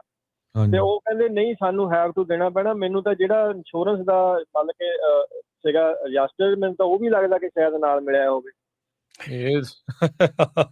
ਇਹਦਾ ਕੀ ਕਿੱਦਾਂ ਹੱਲ ਹੋ ਸਕਦਾ ਮੈਨੂੰ ਵਕੀਲ ਕਰਨਾ ਪਊਗਾ ਜਿਹੜੇ ਚਾਰजेस ਦੇ ਲਈ ਤਾਂ ਹਾਂਜੀ ਬਿਲਕੁਲ ਜੀ ਜੇ ਚਾਰजेस ਲੱਗੇ ਆ ਇਹ ਵੇਖੋ ਵੀ ਕਿੱਥੇ ਲਾਏ ਆ ਕਿਹੜੀ ਜੁਰਿਸਡਿਕਸ਼ਨ ਚ ਹੈਗੇ ਆ ਉਹ ਪਤਾ ਕਰਾਓ ਹੁਣ ਇਹ ਪਤਾ ਲੱਗਣਾ ਪੈਣਾ ਕਿਉਂਕਿ ਜੇ ਮਿਲਟਰੀ ਵਾਲਿਆਂ ਨੂੰ ਸ਼ੋ ਹੋ ਰਿਹਾ ਹੈ ਆਪਣਾ ਰੈਕਡ ਕਢਾ ਕੇ ਚੈੱਕ ਕਰੋ then fight it ਬਿਲਕੁਲ ਮੈਂ ਪਾਤਾ ਉਹ ਤਾਂ ਮੈਂ ਆਲਰੇਡੀ ਐਪਲੀਕੇਸ਼ਨ ਪਾਤੀ ਆ ਮੇਰੇ ਫਿੰਗਰਪ੍ਰਿੰਟ ਹੋ ਗਏ ਉਹ ਮੈਨੂੰ ਹੁਣ ਆ ਜਾਣਾ ਪਰ ਉਹਦੇ ਲਈ ਜਿੱਦਾਂ ਕੋਈ ਵਕੀਲ ਆਪਣਾ ਕੋਈ ਤੁਸੀਂ ਰეკਮੈਂਡ ਕਰ ਹਾਂਜੀ Raman ji I don't know ਵੀ ਇਹੋ ਜਿਹੀਆਂ ਚੀਜ਼ਾਂ ਦੇ ਲਈ ਕਿਹੜੇ ਵਕੀਲ ਜਾਂ ਕਿੱਦਾਂ ਜਾਂ ਕਿੱਥੇ ਉਹ ਸਰਚ ਕਰ ਸਕਦੇ ਆ ਇੱਕ ਐਵੋ ਕਰਕੇ ਵੈਬਸਾਈਟ ਹੁੰਦੀ ਆ ਜਿੱਥੇ ਵਕੀਲਾਂ ਦੇ ਬਾਰੇ ਰਾਏ ਦਿੱਤੀ ਗਈ ਹੁੰਦੀ ਆ ਤੁਸੀਂ ਉੱਥੇ ਵੀ ਮੇਬੀ ਸਰਚ ਕਰ ਸਕਦੇ ਆ ਜਾਂ ਆਨਲਾਈਨ ਸਰਚ ਕਰੋ ਵੀ ਕੌਣ ਇਦਾਂ ਦੇ ਕੇਸ ਜਿਹੜੇ ਉਹ ਫਾਈਟ ਤੁਹਾਡੇ ਲਈ ਕਰ ਸਕਦਾ ਹੈਗਾ ਆ ਤੇ ਬਾਕੀ ਰਮਨ ਹੁਣਾਂ ਨੂੰ ਬਾਅਦ ਚ ਕਾਲ ਕਰਕੇ ਦੇਖ ਲਿਓ ਇਫ ਦੇ ਹੈਵ ਸਮਥਿੰਗ ਉਹ ਤੁਹਾਡੇ ਨਾਲ ਤੁਹਾਨੂੰ ਦੱਸ ਦੇਣਗੇ ਜੀ ਥੈਂਕ ਯੂ ਭਾਜੀ ਕਾਲ ਇਹਦੇ ਚ ਨਾ ਇੱਕ ਹੋਰ ਮੈਂ ਐਡ ਕਰਦਾ ਜਾਵਾਂ ਆਪਣੇ ਸਰੋਤਿਆਂ ਦੇ ਲਈ ਜਿੱਦਾਂ ਭਾਜੀ ਉਹਨੇ ਚਾਰजेस ਨਹੀਂ ਇਹਨਾਂ ਤੇ ਕੋਈ ਲਾਏ ਜਿੱਦਾਂ ਆਪਾਂ ਲੋਨ ਲੈਂਦੇ ਆ ਰਾਈਟ ਉਹਦੇ ਲਈ ਜਿਹੜੀਆਂ 3 ਏਜੰਸੀਜ਼ ਹੈਗੀਆਂ ਸਕੋਰਿੰਗ ਦੀਆਂ ਇਕੁਈਫੈਕਸ ਵਗੈਰਾ ਜਿਹੜੀਆਂ ਹੈਗੀਆਂ ਉਹ ਕ੍ਰੈਡਿਟ ਦੇ ਵਿੱਚ ਪਾ ਦਿੰਦੀਆਂ ਸੋ ਇੱਦਾਂ ਜਿਹੜੀ ਇੰਸ਼ੋਰੈਂਸ ਕੰਪਨੀਆਂ ਆ ਜੇ ਤੁਸੀਂ ਕਿਤੇ ਮੰਨ ਲਓ ਵੀ ਕਿਸੇ ਨੇ ਚੋਰੀ ਕਰ ਲਈ ਕਾਰ ਜਾਂ ਕਾਰ ਨੂੰ ਅੱਗ ਲਾਤੀ ਜਾਂ ਉਹਨਾਂ ਨੇ ਫਾਈਂਡ ਆਊਟ ਕੀਤਾ ਵੀ ਇਹ ਜਿਹੜਾ ਕਲੇਮ ਸੀ ਇਹ ਗਲਤ ਸੀ ਫਰਾਡ ਕਲੇਮ ਸੀ ਸੋ ਇੱਕ ਇੰਸ਼ੋਰੈਂਸ ਜਿਹੜੀਆਂ ਕੰਪਨੀਆਂ ਉਹਨਾਂ ਦਾ ਇੱਕ ਸਾਈਟ ਹੈਗਾ ਜਿਹੜੀਆਂ ਇੰਸ਼ੋਰੈਂਸ ਕੰਪਨੀਆਂ ਹੀ ਯੂਜ਼ ਕਰਦੀਆਂ ਹੈਗੀਆਂ ਉਹਦੇ ਵਿੱਚ ਉਹ ਬੰਦੇ ਦਾ ਨਾਮ date of birth social security licence ਸਾਰਾ ਕੁਝ ਪਾ ਦਿੰਦੇ ਆ ਸੋ ਜਦੋਂ ਉਹਨਾਂ ਨੇ ਹੋਰ ਕਿਤੇ ਇੰਸ਼ੋਰੈਂਸ ਟਰਾਈ ਕਰਨੀ ਆ ਉਹਦੀ ਨਾ ਕਰ ਦੇਣੀ ਆ ਵੀ ਨਹੀਂ ਅਸੀਂ ਤੁਹਾਨੂੰ ਦੇ ਨਹੀਂ ਸਕਦੇ ਐਕਸਪਲੇਨ ਨਹੀਂ ਕਰਦੇ ਉਹ ਪਰ ਉਹਨਾਂ ਦੇ ਕੋਲੋਂ ਰੈਕਡ ਗਿਆ ਵੀ ਤੁਹਾਡਾ ਜਿਹੜਾ ਆਹ ਬੈਡ ਰੈਕਡ ਹੋਇਆ ਹੈਗਾ ਨਹੀਂ ਪਰ ਇਹਨਾਂ ਨੂੰ ਤਾਂ ਮਿਲਟਰੀ ਬੇਸ ਤੋਂ ਆਰਮੀ ਬੇਸ ਤੋਂ ਵਾਪਸ ਮੋੜ ਕੇ ਘੱਲਿਆ ਨਾ ਵੀ ਤੁਹਾਡੇ ਤੇ ਕ੍ਰਿਮੀਨਲ ਚਾਰਜ ਹਾਂ ਸੋ ਉਹਨਾਂ ਦਾ ਵੀ ਜਾਂ ਕੋਈ ਨਾ ਕਿਤੇ ਕਨੈਕਸ਼ਨ ਹੋਊਗਾ ਉਸ ਸਾਈਟ ਨਾਲ ਕਹਿੰਦੇ ਵੀ ਹੁਣ ਫਿੰਗਰਪ੍ਰਿੰਟ ਕਰਾਏ ਆ ਸੋ ਪਤਾ ਲੱਗੂਗਾ ਵੀ ਜੇ ਕੁਝ ਹੈਗਾ ਜੀ ਜਗਰੂਪ ਜੀ ਸਤਿ ਸ਼੍ਰੀ ਅਕਾਲ ਹਾਂਜੀ ਸਤਿ ਸ਼੍ਰੀ ਅਕਾਲ ਜੀ ਤਿੰਨੇ ਵੀਰਾਂ ਨੂੰ ਜੀ ਸਤਿ ਸ਼੍ਰੀ ਅਕਾਲ ਪਹਿਲਾਂ ਤਾਂ ਧੰਨਵਾਦ ਹੈ ਜੀ ਜਿਹੜੇ ਵੀਰ ਆਪਣੀ ਹੱਡਬੀਤੀ ਸੁਣਾ ਕੇ ਗਏ ਨੇ ਇਹਦੇ ਨਾਲ ਬਹੁਤ ਜਾਣਕਾਰੀ ਮਿਲਦੀ ਆ ਵੀ ਕੀ ਹੋ ਰਿਹਾ ਦੁਨੀਆ 'ਚ ਜੀ ਮੇਰਾ ਸਵਾਲ ਆ ਭਾਜੀ ਤੁਸੀਂ ਡਰਾਈਵਰ ਹਾਇਰਿੰਗ ਨੂੰ ਲੈ ਕੇ ਗੱਲ ਕਰ ਰਹੇ ਜਿਵੇਂ ਡਰਾਈਵਰ ਆਪਣੇ 6 ਮਹੀਨੇ ਲਈ ਪੰਜਾਬ ਕਈ ਜਾ ਆਉਂਦੇ ਆ ਜਾਂ ਜ਼ਿਆਦਾ ਮੇਰੇ ਡਰਾਈਵਰ ਰਹੇ ਵੀ ਨੇ ਹਨਾ ਉਹ ਦੁਬਾਰਾ ਆ ਕੇ ਫਿਰ ਆਪਾਂ ਉਹਨਾਂ ਨੂੰ ਉਸੇ ਤਰ੍ਹਾਂ ਹੀ ਰੱਖ ਸਕਦੇ ਹਾਂ ਜਾਂ ਜੇ ਜ਼ਿਆਦਾ ਵਕੇਸ਼ਨ ਲੰਮੀ ਹੋ ਜਾਵੇ ਕਿੰਨੇ ਸਮੇਂ ਬਾਅਦ ਦੁਬਾਰਾ ਐਪਲੀਕੇਸ਼ਨ ਭਰਨੀ ਜ਼ਰੂਰੀ ਆ ਜਾਂ ਵਿੱਚੋਂ ਕਈ ਵਾਰ ਇਦਾਂ ਹੁੰਦਾ ਵੀ ਜੇ 2-4 ਮਹੀਨੇ 6 ਮਹੀਨੇ ਕਿਸੇ ਹੋਰ ਮਿੱਤਰ ਮੇਲੀ ਦਾ ਆਪਾਂ ਟਰੱਕ ਚਲਾਤਾ ਉਸ ਬੰਦੇ ਨੇ, ਤਾਂ ਦੁਬਾਰਾ ਆਪਾਂ ਨੂੰ ਦੁਬਾਰਾ ਤੋਂ ਐਪਲੀਕੇਸ਼ਨ ਭਰਨੀ ਪੈਣੀ ਹੈ, ਜਾਂ ਉਹਨਾਂ ਟਾਈਮ ਜੇ ਆਉਂਦੇ ਆ ਲੌਗ ਬੁੱਕਾਂ ਇੰਸਪੈਕਸ਼ਨ ਵਗੈਰਾ ਹੁੰਦੀ ਆ, ਕਦੇ ਆਪਾਂ ਵੋਕੇਸ਼ਨ ਦਿਖਾ ਸਕਦੇ ਹਾਂ? ਮੜੀ ਦਿਓ ਜਾਣਕਾਰੀ ਜੀ ਇੱਕ ਤਾਂ ਇਹ ਪਹਿਲਾਂ। ਬਿਲਕੁਲ ਜੀ, ਜਿਹੜਾ ਤੁਹਾਡਾ 30 ਡੇਜ਼ ਦਾ ਲਿਮਿਟ ਹੈਗੀ ਆ, ਜੇ 30 ਡੇਜ਼ ਤੋਂ ਵੱਧ ਕੋਈ ਵੀ ਆਊਟ ਆਫ ਕੰਟਰੀ ਰਹਿੰਦਾ ਜਾਂ ਵਕੇਸ਼ਨ ਤੇ ਰਹਿੰਦਾ ਹੈਗਾ, ਤੇ ਉਹਦਾ ਜਿਹੜਾ ਡਰੱਗ ਟੈਸਟ ਹੈਗਾ, ਪ੍ਰੀ ਇੰਪਲੋਇਮੈਂਟ ਡਰੱਗ ਟੈਸਟ ਹੈਗਾ, ਉਹ ਦੁਬਾਰਾ ਹੁੰਦਾ ਹੈਗਾ। ਜੇ ਉਸ ਤੋਂ ਜ਼ਿਆਦਾ ਰਹਿੰਦਾ ਹੈਗਾ ਤੇ ਉਹਦੀ ਜਿਹੜੀ ਐਪਲੀਕੇਸ਼ਨ ਹੈਗੀ ਆ ਉਹ ਤੁਹਾਨੂੰ ਦੁਬਾਰਾ ਤੋਂ ਕਰਨੀ ਪੈਂਦੀ ਆ। ਤੁਸੀਂ ਡਰੱਗ ਟੈਸਟ ਕਰ ਸਕਦੇ ਆ, ਐਪਲੀਕੇਸ਼ਨ ਸੇਮ ਯੂਜ਼ ਕਰ ਸਕਦੇ ਆ ਫॉर ਸਰਟਨ ਟਾਈਮ। ਮੈਨੂੰ ਐਗਜ਼ੈਕਟ ਐਪਲੀਕੇਸ਼ਨ ਦੁਆਰਾ ਰੀ ਦਾ ਨਹੀਂ ਪਤਾ, ਪਰ ਜੇ ਬੰਦਾ ਵਕੇਸ਼ਨ ਤੇ ਗਿਆ ਹੈਗਾ ਜਾਂ ਦੂਜੇ ਪਾਸੇ ਕਿਤੇ ਗਿਆ ਹੈਗਾ 2 ਮਹੀਨੇ 3 ਮਹੀਨੇ, ਤੁਹਾਨੂੰ 30 ਡੇਜ਼ ਬਾਅਦ ਉਹਦਾ ਪ੍ਰੀ ਇੰਪਲੋਇਮੈਂਟ ਡਰੱਗ ਟੈਸਟ ਦੁਬਾਰਾ ਕਰਵਾ ਕੇ ਤੇ ਉਹ ਐਪਲੀਕੇਸ਼ਨ ਤੁਸੀਂ ਰੀਯੂਜ਼ ਕਰ ਸਕਦੇ ਆ। ਪਰ ਇਹਦੇ ਤੇ ਮੈਂ ਜਿਹੜੀ ਟਾਈਮ ਲਾਈਨ ਆ ਉਹ ਮੈਂ ਤੁਹਾਨੂੰ ਇੱਕ ਵਾਰੀ ਕਨਫਰਮ ਕਰਕੇ ਦੱਸ ਦੂੰਗਾ ਕਿ ਐਪਲੀਕੇਸ਼ਨ ਕਦੋਂ ਦੁਬਾਰਾ ਲੈਣੀ ਜ਼ਰੂਰੀ ਹੈਗੀ ਆ। ਮੇਰੇ ਖਿਆਲ ਦੇ ਵਿੱਚ ਜਿੱਥੋਂ ਤੱਕ ਮੈਂ ਦੇਖ ਰਿਹਾ ਸੀਗਾ, ਉਹਦੇ ਵਿੱਚ ਐਪਲੀਕੇਸ਼ਨ ਜਿਹੜੀ ਆ, ਜੇ ਤੁਸੀਂ ਕਿਸੇ ਵੀ ਬੰਦੇ ਨੂੰ ਫਾਇਰ ਕੀਤਾ ਹੈਗਾ ਜਾਂ ਲੈਟ ਗੋ ਕੀਤਾ ਹੈਗਾ, ਦੈਨ ਤੁਹਾਨੂੰ ਚਾਹੇ ਤੁਸੀਂ ਉਹ ਅਗਲੇ ਹਫਤੇ ਉਹਨੂੰ ਦੁਬਾਰਾ ਹਾਇਰ ਕਰਨ ਲੱਗੇ ਤੇ ਤੁਹਾਨੂੰ ਐਪਲੀਕੇਸ਼ਨ ਜਿਹੜੀ ਆ ਉਹ ਦੁਬਾਰਾ ਲੈਣੀ ਪਊਗੀ। ਤੁਹਾਡਾ ਪ੍ਰੀ ਇੰਪਲੋਇਮੈਂਟ ਡਰੱਗ ਟੈਸਟ ਆ ਦੁਬਾਰਾ ਕਰਵਾਉਣਾ ਪਊਗਾ। ਪਰ ਜੇ ਕੋਈ ਵਕੇਸ਼ਨ ਤੇ ਗਿਆ ਤੇ 30 ਡੇਜ਼ ਬਾਅਦ ਤੁਹਾਨੂੰ ਪ੍ਰੀ ਇੰਪਲੋਇਮੈਂਟ ਡਰੱਗ ਟੈਸਟ ਜਿਹੜਾ ਉਹ ਦੁਬਾਰਾ ਕਰਾਉਣਾ ਪੈਂਦਾ। ਐਂਡ ਆਲਸੋ ਜਿਹੜੀ ਉਹਨਾਂ ਦੀ ਕੁਐਰੀ ਹੈਗੀ ਆ ਉਹ ਵੀ ਦੁਬਾਰਾ ਕਰਨੀ ਆ ਜਿਹੜੀ ਆਪਣੀ। ਠੀਕ ਹੈ ਜੀ।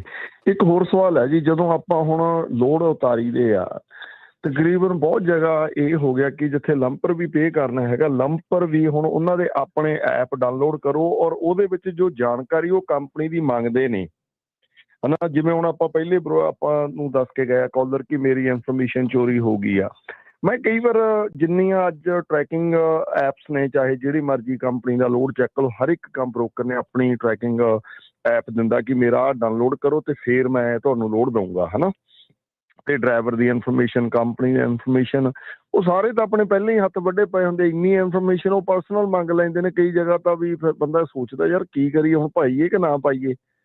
ਸੋ ਉਹਦੇ ਬਾਰੇ ਕੀ ਆਪਾਂ ਕੋਈ ਹੱਲ ਹੋ ਸਕਦਾ ਜਾਂ ਫਿਊਚਰ ਦੇ ਵਿੱਚ ਕੀ ਕੀਤਾ ਜਾ ਸਕਦਾ? ਉਹ ਕਿਉਂਕਿ ਉਹ ਤੋਂ ਬਿਨਾਂ ਕਈ ਜਗ੍ਹਾ ਤਾਂ ਪੇ ਹੀ ਨਹੀਂ ਹੁੰਦਾ, ਨਾ ਕੈਸ਼ ਲੈਂਦੇ ਆ ਨਾ ਕ੍ਰੈਡਿਟ ਕਾਰਡ ਲੈਂਦੇ। ਉਹ ਕਹਿੰਦੇ ਆਪਣਾ ਹੀ ਲੰਪਰ ਲੈ ਕੇ ਜਾਣਾ ਪਿਆ ਕਰੂ ਫਿਰ ਨਾਲ, ਹੈ ਜਗਰੂ ਭਾਜੀ, ਫਿਰ ਤਾਂ ਨਾਲ ਆਪਣਾ ਲੰਪਰ ਕੱਢੂ, ਇਹੀ ਗੱਲ ਬਣੂ। ਫਿਰ ਤਾਂ ਆਹੀ ਕੁਛ ਕਰਨਾ ਪਿਆ ਕਰਨਾ ਵੀ ਡੱਬੇ ਆਪ ਚੱਕ ਕੇ ਲਾ ਲਓ। ਚਲੋ ਵਾਲਮਟ ਤਾਂ ਇਹ ਬਦਲ ਗਿਆ ਜੀ, ਅੱਗੇ ਲਾ ਸਕਦੇ ਹੁੰਦੇ ਸੀ, ਵਾਲਮਟ ਨੇ ਤਾਂ ਹੁਣ ਲੰਪਰ ਬੰਦ ਕਰਤੀ ਆ। ਬਾਕੀ ਕਈ ਛੋਟੇ ਬ੍ਰੋਕਰ ਦਾ ਇਹ ਦੱਸਿਓ ਮਾੜਾ ਜਿਹਾ ਵੀ ਇਹ ਤੇ ਕੀ ਹੱਲ ਕਰ ਸਕਦੇ ਆ ਜੀ ਆਪਾਂ? ਕੋਈ ਹੈ ਨਿਗਾ ਅੱਜ ਤੁਹਾਡੇ?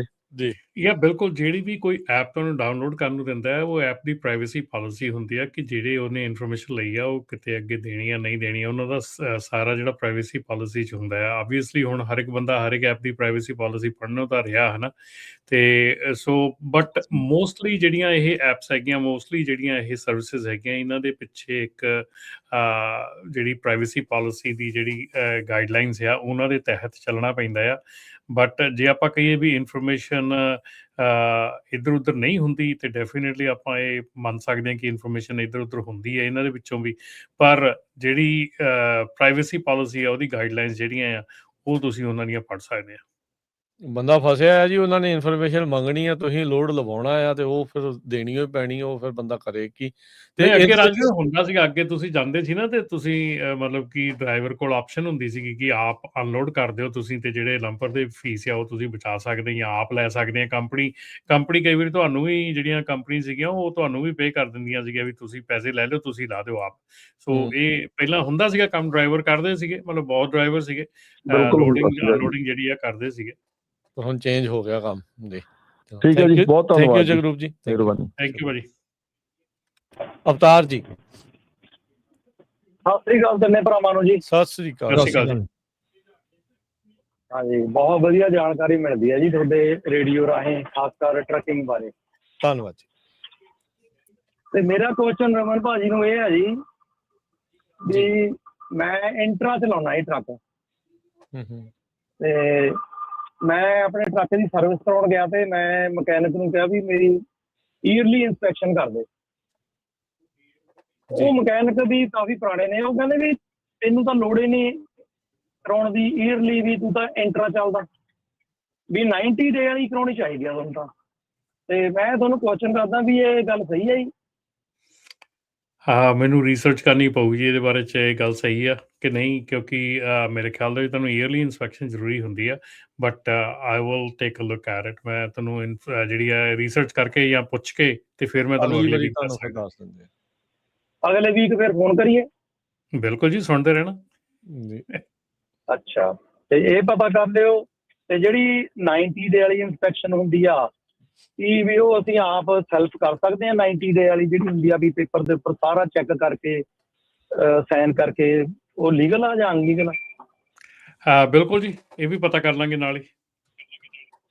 ਅੱਛਾ ਜੀ, ਇੱਕ ਕੁਐਸਚਨ ਹੋਰ ਕਰ ਸਕਦਾ? ਹਾਂਜੀ ਹਾਂਜੀ, ਪੁੱਛੋ ਜੀ ਪੁੱਛੋ। ਅੱਛਾ ਜੀ, ਮੈਂ ਹੈਗਾ ਜੀ AADT ਦੇ ਨਾਲ ਜਿਹੜਾ ਆਪਣੇ ਡਰੱਗ ਟੈਸਟ ਹੁੰਦਾ, ਤੇ ਉਹ ਆਪਾਂ ਨੂੰ ਰੈਂਡਮ ਭੇਜਦੇ ਨੇ, ਆਪਾਂ ਜਾ ਕੇ ਕਰਾਇਆ ਜੀ ਦਾ, ਤੇ ਉਹਦਾ ਫਿਰ 15 ਕੁ ਦਿਨਾਂ ਬਾਅਦ ਰਿਜ਼ਲਟ ਆਉਂਦਾ ਹੁੰਦਾ। ਉਹ 7 ਚੀਜ਼ਾਂ ਚੈੱਕ ਕਰਦੇ ਨੇ ਆਪਣੇ ਖੂਨ ਦੇ ਵਿੱਚੋਂ, ਯੂਰਿਨ ਚੋਂ। ਉਹ 7 ਚੀਜ਼ਾਂ ਜਿਹੜੀਆਂ ਹੁੰਦੀਆਂ ਨੇ, ਉਹ ਜਿੱਦਾਂ ਜ਼ੀਰੋ ਨਹੀਂ ਹੁੰਦੀ ਹੈਗੀ।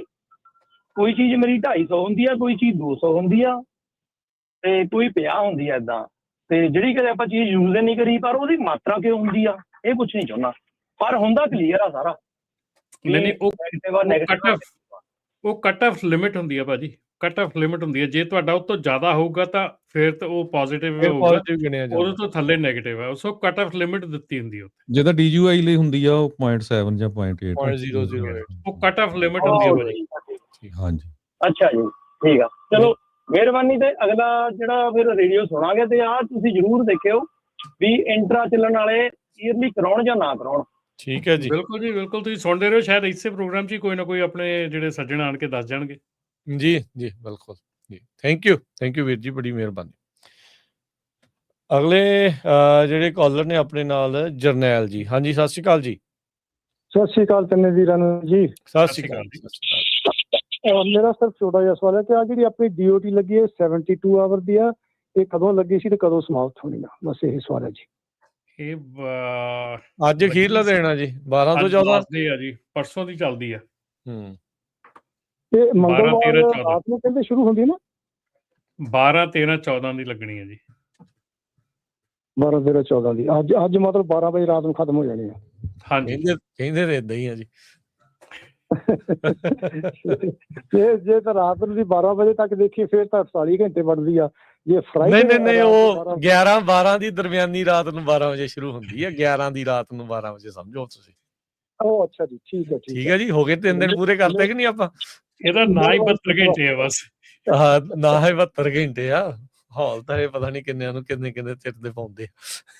ਤੇ ਬਿਲਕੁਲ ਇਹ ਬਾਅਦ ਦੇ ਵਿੱਚ ਡਾਟਾ ਵੀ ਰਿਲੀਜ਼ ਕਰਦੇ ਹੁੰਦੇ ਆ ਵੀ ਕਿੰਨੀਆਂ ਕੀਤੀਆਂ, ਕਿਵੇਂ ਹੋ ਰਿਹਾ ਆ, ਕਿਵੇਂ ਸਾਰਾ ਕੁਝ ਹੁੰਦਾ ਆ, ਕਿਹੜੇ ਜ਼ਿਆਦੀਆਂ ਵੱਧ ਘੱਟ ਜਿਹੜੀਆਂ ਹੋ ਰਹੀਆਂ।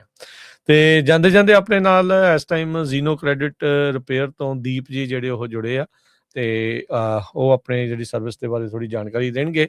ਹਾਂਜੀ ਦੀਪ ਜੀ, ਜੀ ਆਇਆਂ ਨੂੰ ਸਵਾਗਤ ਹੈ। ਸਤਿ ਸ਼੍ਰੀ ਅਕਾਲ ਜੀ। ਸਤਿ ਸ਼੍ਰੀ ਅਕਾਲ ਜੀ ਹਰਜੋਤ ਭਾਈ, ਸਤਿ ਸ਼੍ਰੀ ਅਕਾਲ। ਰਮਨ ਭਾਈ ਸਤਿ ਸ਼੍ਰੀ ਅਕਾਲ ਜੀ। ਜਿੱਦਾਂ ਦੀਪ ਆਪਣੇ ਕੋਲੇ ਕਾਲਰ ਆਏ ਸੀਗੇ ਵੀ ਹੁਣ ਕ੍ਰੈਡਿਟ ਦਾ ਰੌਲਾ, ਚਾਹੇ ਇਹ ਟਰੱਕਿੰਗ ਵਾਲਾ ਹੈ, ਇਹ ਥੋੜਾ ਜਿਹਾ ਡਿਫਰੈਂਟ ਐਂਗਲ ਆ, ਪਰ ਇਸ ਤਰੀਕੇ ਦੇ ਨਾਲ ਗਲਤ ਮਲਤ ਤੁਹਾਡੇ ਜਿਹੜੇ ਕ੍ਰੈਡਿਟ ਦੇ ਉੱਤੇ ਚੀਜ਼ਾਂ ਪੈ ਜਾਂਦੀਆਂ, ਜਿਹਦੇ ਨਾਲ ਕ੍ਰੈਡਿਟ ਸਕੋਰ ਦੇ ਉੱਤੇ ਬੈਡ ਜਿਹੜਾ ਉਹ ਅਸਰ ਆ, ਭੈੜਾ ਅਸਰ ਉਹ ਪੈ ਜਾਂਦਾ ਆ। ਸੋ ਉਹਨੂੰ ਰਿਪੇਅਰ ਕਰਨਾ, ਉਹਨੂੰ ਠੀਕ ਕਰਨ ਦੇ ਲਈ ਕੀ ਤੁਹਾਡੇ ਕੋਲ ਸਰਵਿਸਿਜ਼ ਨੇ? ਜੀ ਭਾਜੀ, ਡੈਫੀਨੇਟਲੀ ਅੱਜ ਕੱਲ ਜਿੰਨੀਆਂ ਵੀ ਕਾਲਸ ਆ ਰਹੀਆਂ ਉਹਦੇ ਵਿੱਚ ਮੋਸਟ ਆਫ ਦਾ ਕੇਸਿਸ ਇਹ ਕਾਲਸ ਹੁੰਦੀਆਂ ਵੀ ਜਿਹੜੀ ਕਲੈਕਸ਼ਨ ਅਕਾਊਂਟਸ ਆ ਜਾਂ ਲੇਟ ਪੇਮੈਂਟਾਂ ਮੇਰੀਆਂ ਹੈ ਹੀ ਨਹੀਂ ਗਿਆ, ਤੇ ਮੇਰੀ ਰਿਪੋਰਟ 'ਚ ਕਿੱਥੋਂ ਆ ਗਿਆ? ਇਹ ਸਿਲਸਿਲਾ ਜਿਹੜੀ ਮੈਂ ਤੁਹਾਡੀ ਜਿਹੜੀ ਗੱਲਬਾਤ ਚੱਲ ਰਹੀ ਸੀ ਟਰੱਕਿੰਗ ਦੇ ਵਿੱਚ ਵੀ ਅੱਜ ਕੱਲ, ਪਹਿਲਾਂ ਵੀ ਕਲਾਇੰਟ ਕਹਿ ਰਹੇ ਸੀ ਵੀ ਸਾਡੀਆਂ ਰਿਪੋਰਟਾਂ ਕੋਈ ਗਲਤ ਕਿਸੇ ਦੀ ਜਿਹੜੀ ਉਹ ਤੁਹਾਡੀ FMNC ਦੇ ਰਿਪੋਰਟ ਹੋ ਗਈ ਆ। ਇਦਾਂ ਦਾ ਕ੍ਰੈਡਿਟ ਰਿਪੋਰਟ ਦੇ ਵਿੱਚ ਵੀ ਸਿਲਸਿਲਾ ਬਹੁਤ ਚੱਲ ਰਿਹਾ ਵਾ। ਤੇ ਜ਼ਾਈਨੋ ਕ੍ਰੈਡਿਟ ਇੱਕ ਪ੍ਰੋਗਰਾਮ ਡਿਜ਼ਾਈਨ ਕਰਦੀ ਆ ਇਹ ਉਹਨਾਂ ਇੰਡੀਵਿਜੂਅਲਸ ਲਈ ਜਿਨ੍ਹਾਂ ਦੀ ਕ੍ਰੈਡਿਟ ਰਿਪੋਰਟ ਦੇ ਵਿੱਚ ਇੱਕ ਮਾੜਾ ਅਸਰ ਪਿਆ ਹੋਇਆ ਵਾ। ਜੇ ਕ੍ਰੈਡਿਟ ਰਿਪੋਰਟ ਖਰਾਬ ਆ ਭਾਜੀ, ਆਪਾਂ ਨੂੰ ਪਤਾ ਹੀ ਆ ਵੀ ਆਪਾਂ ਨੂੰ ਗੋਇੰਗ ਫਾਰਵਰਡ ਕੋਈ ਲੋਨ ਸੈਂਕਸ਼ਨ ਨਹੀਂ ਹੁੰਦਾ। ਹੁਣ ਕਿਹੜੀਆਂ ਚੀਜ਼ਾਂ ਨੂੰ ਆਪਾਂ ਨੂੰ ਧਿਆਨ 'ਚ ਰੱਖਣਾ ਪੈਂਦਾ? ਸਭ ਤੋਂ ਪਹਿਲਾਂ ਕਿਹੜੀ ਚੀਜ਼ ਨੇ ਆਪਣੀ ਰਿਪੋਰਟ ਦੇ ਵਿੱਚ ਨੈਗੇਟਿਵ ਇੰਪੈਕਟ ਪਾਇਆ ਹੁੰਦਾ? ਉਹਨਾਂ ਵਿੱਚ ਲੇਟ ਪੇਮੈਂਟਸ ਦੀ ਗੱਲ ਕਰ ਸਕਦੇ ਹਾਂ, ਕਲੋਜ਼ਡ ਅਕਾਊਂਟਸ ਹੋ ਸਕਦੇ ਆ, ਚਾਰਜਡ ਆਫ ਕਮੈਂਟਸ ਹੋ ਸਕਦੇ ਆ, ਕਲੈਕਸ਼ਨ ਅਕਾਊਂਟ ਵੀ ਹੋ ਸਕਦੇ ਆ। ਇਹ ਸਾਰੀਆਂ ਚੀਜ਼ਾਂ ਇੱਕ ਡਿਜ਼ਾਈਨ ਨੂੰ ਇੱਕ ਵਧੀਆ ਪ੍ਰੋਗਰਾਮ ਡਿਜ਼ਾਈਨ ਕੀਤਾ ਹੋਇਆ ਵੇ। ਆਪਾਂ ਇਹ ਸਾਰੀਆਂ ਨੈਗੇਟਿਵ ਚੀਜ਼ਾਂ ਨੂੰ ਰਿਮੂਵ ਕਰਦੇ ਆ ਤੇ ਜਿਹਦੇ ਨਾਲ ਕਲਾਇੰਟ ਦਾ ਜਿਹੜਾ ਕ੍ਰੈਡਿਟ ਸਕੋਰ ਦੇ ਉੱਤੇ ਇੱਕ ਵਧੀਆ ਇੰਪੈਕਟ ਪੈਂਦਾ ਵਾ ਤੇ ਉਹਦੀ ਕ੍ਰੈਡਿਟ ਹਿਸਟਰੀ ਬਿਲਕੁਲ ਕਲੀਨ ਆਊਟ ਹੋ ਜਾਂਦੀ ਆ। ਠੀਕ ਹੈ ਜੀ। ਤੇ ਕੀ ਨੰਬਰ ਆ ਜੇ ਕਿਸੇ ਨੇ ਤੁਹਾਡੇ ਤੋਂ ਸਰਵਿਸਿਜ਼ ਲੈਣੀ ਹੈ, ਫੋਨ ਨੰਬਰ?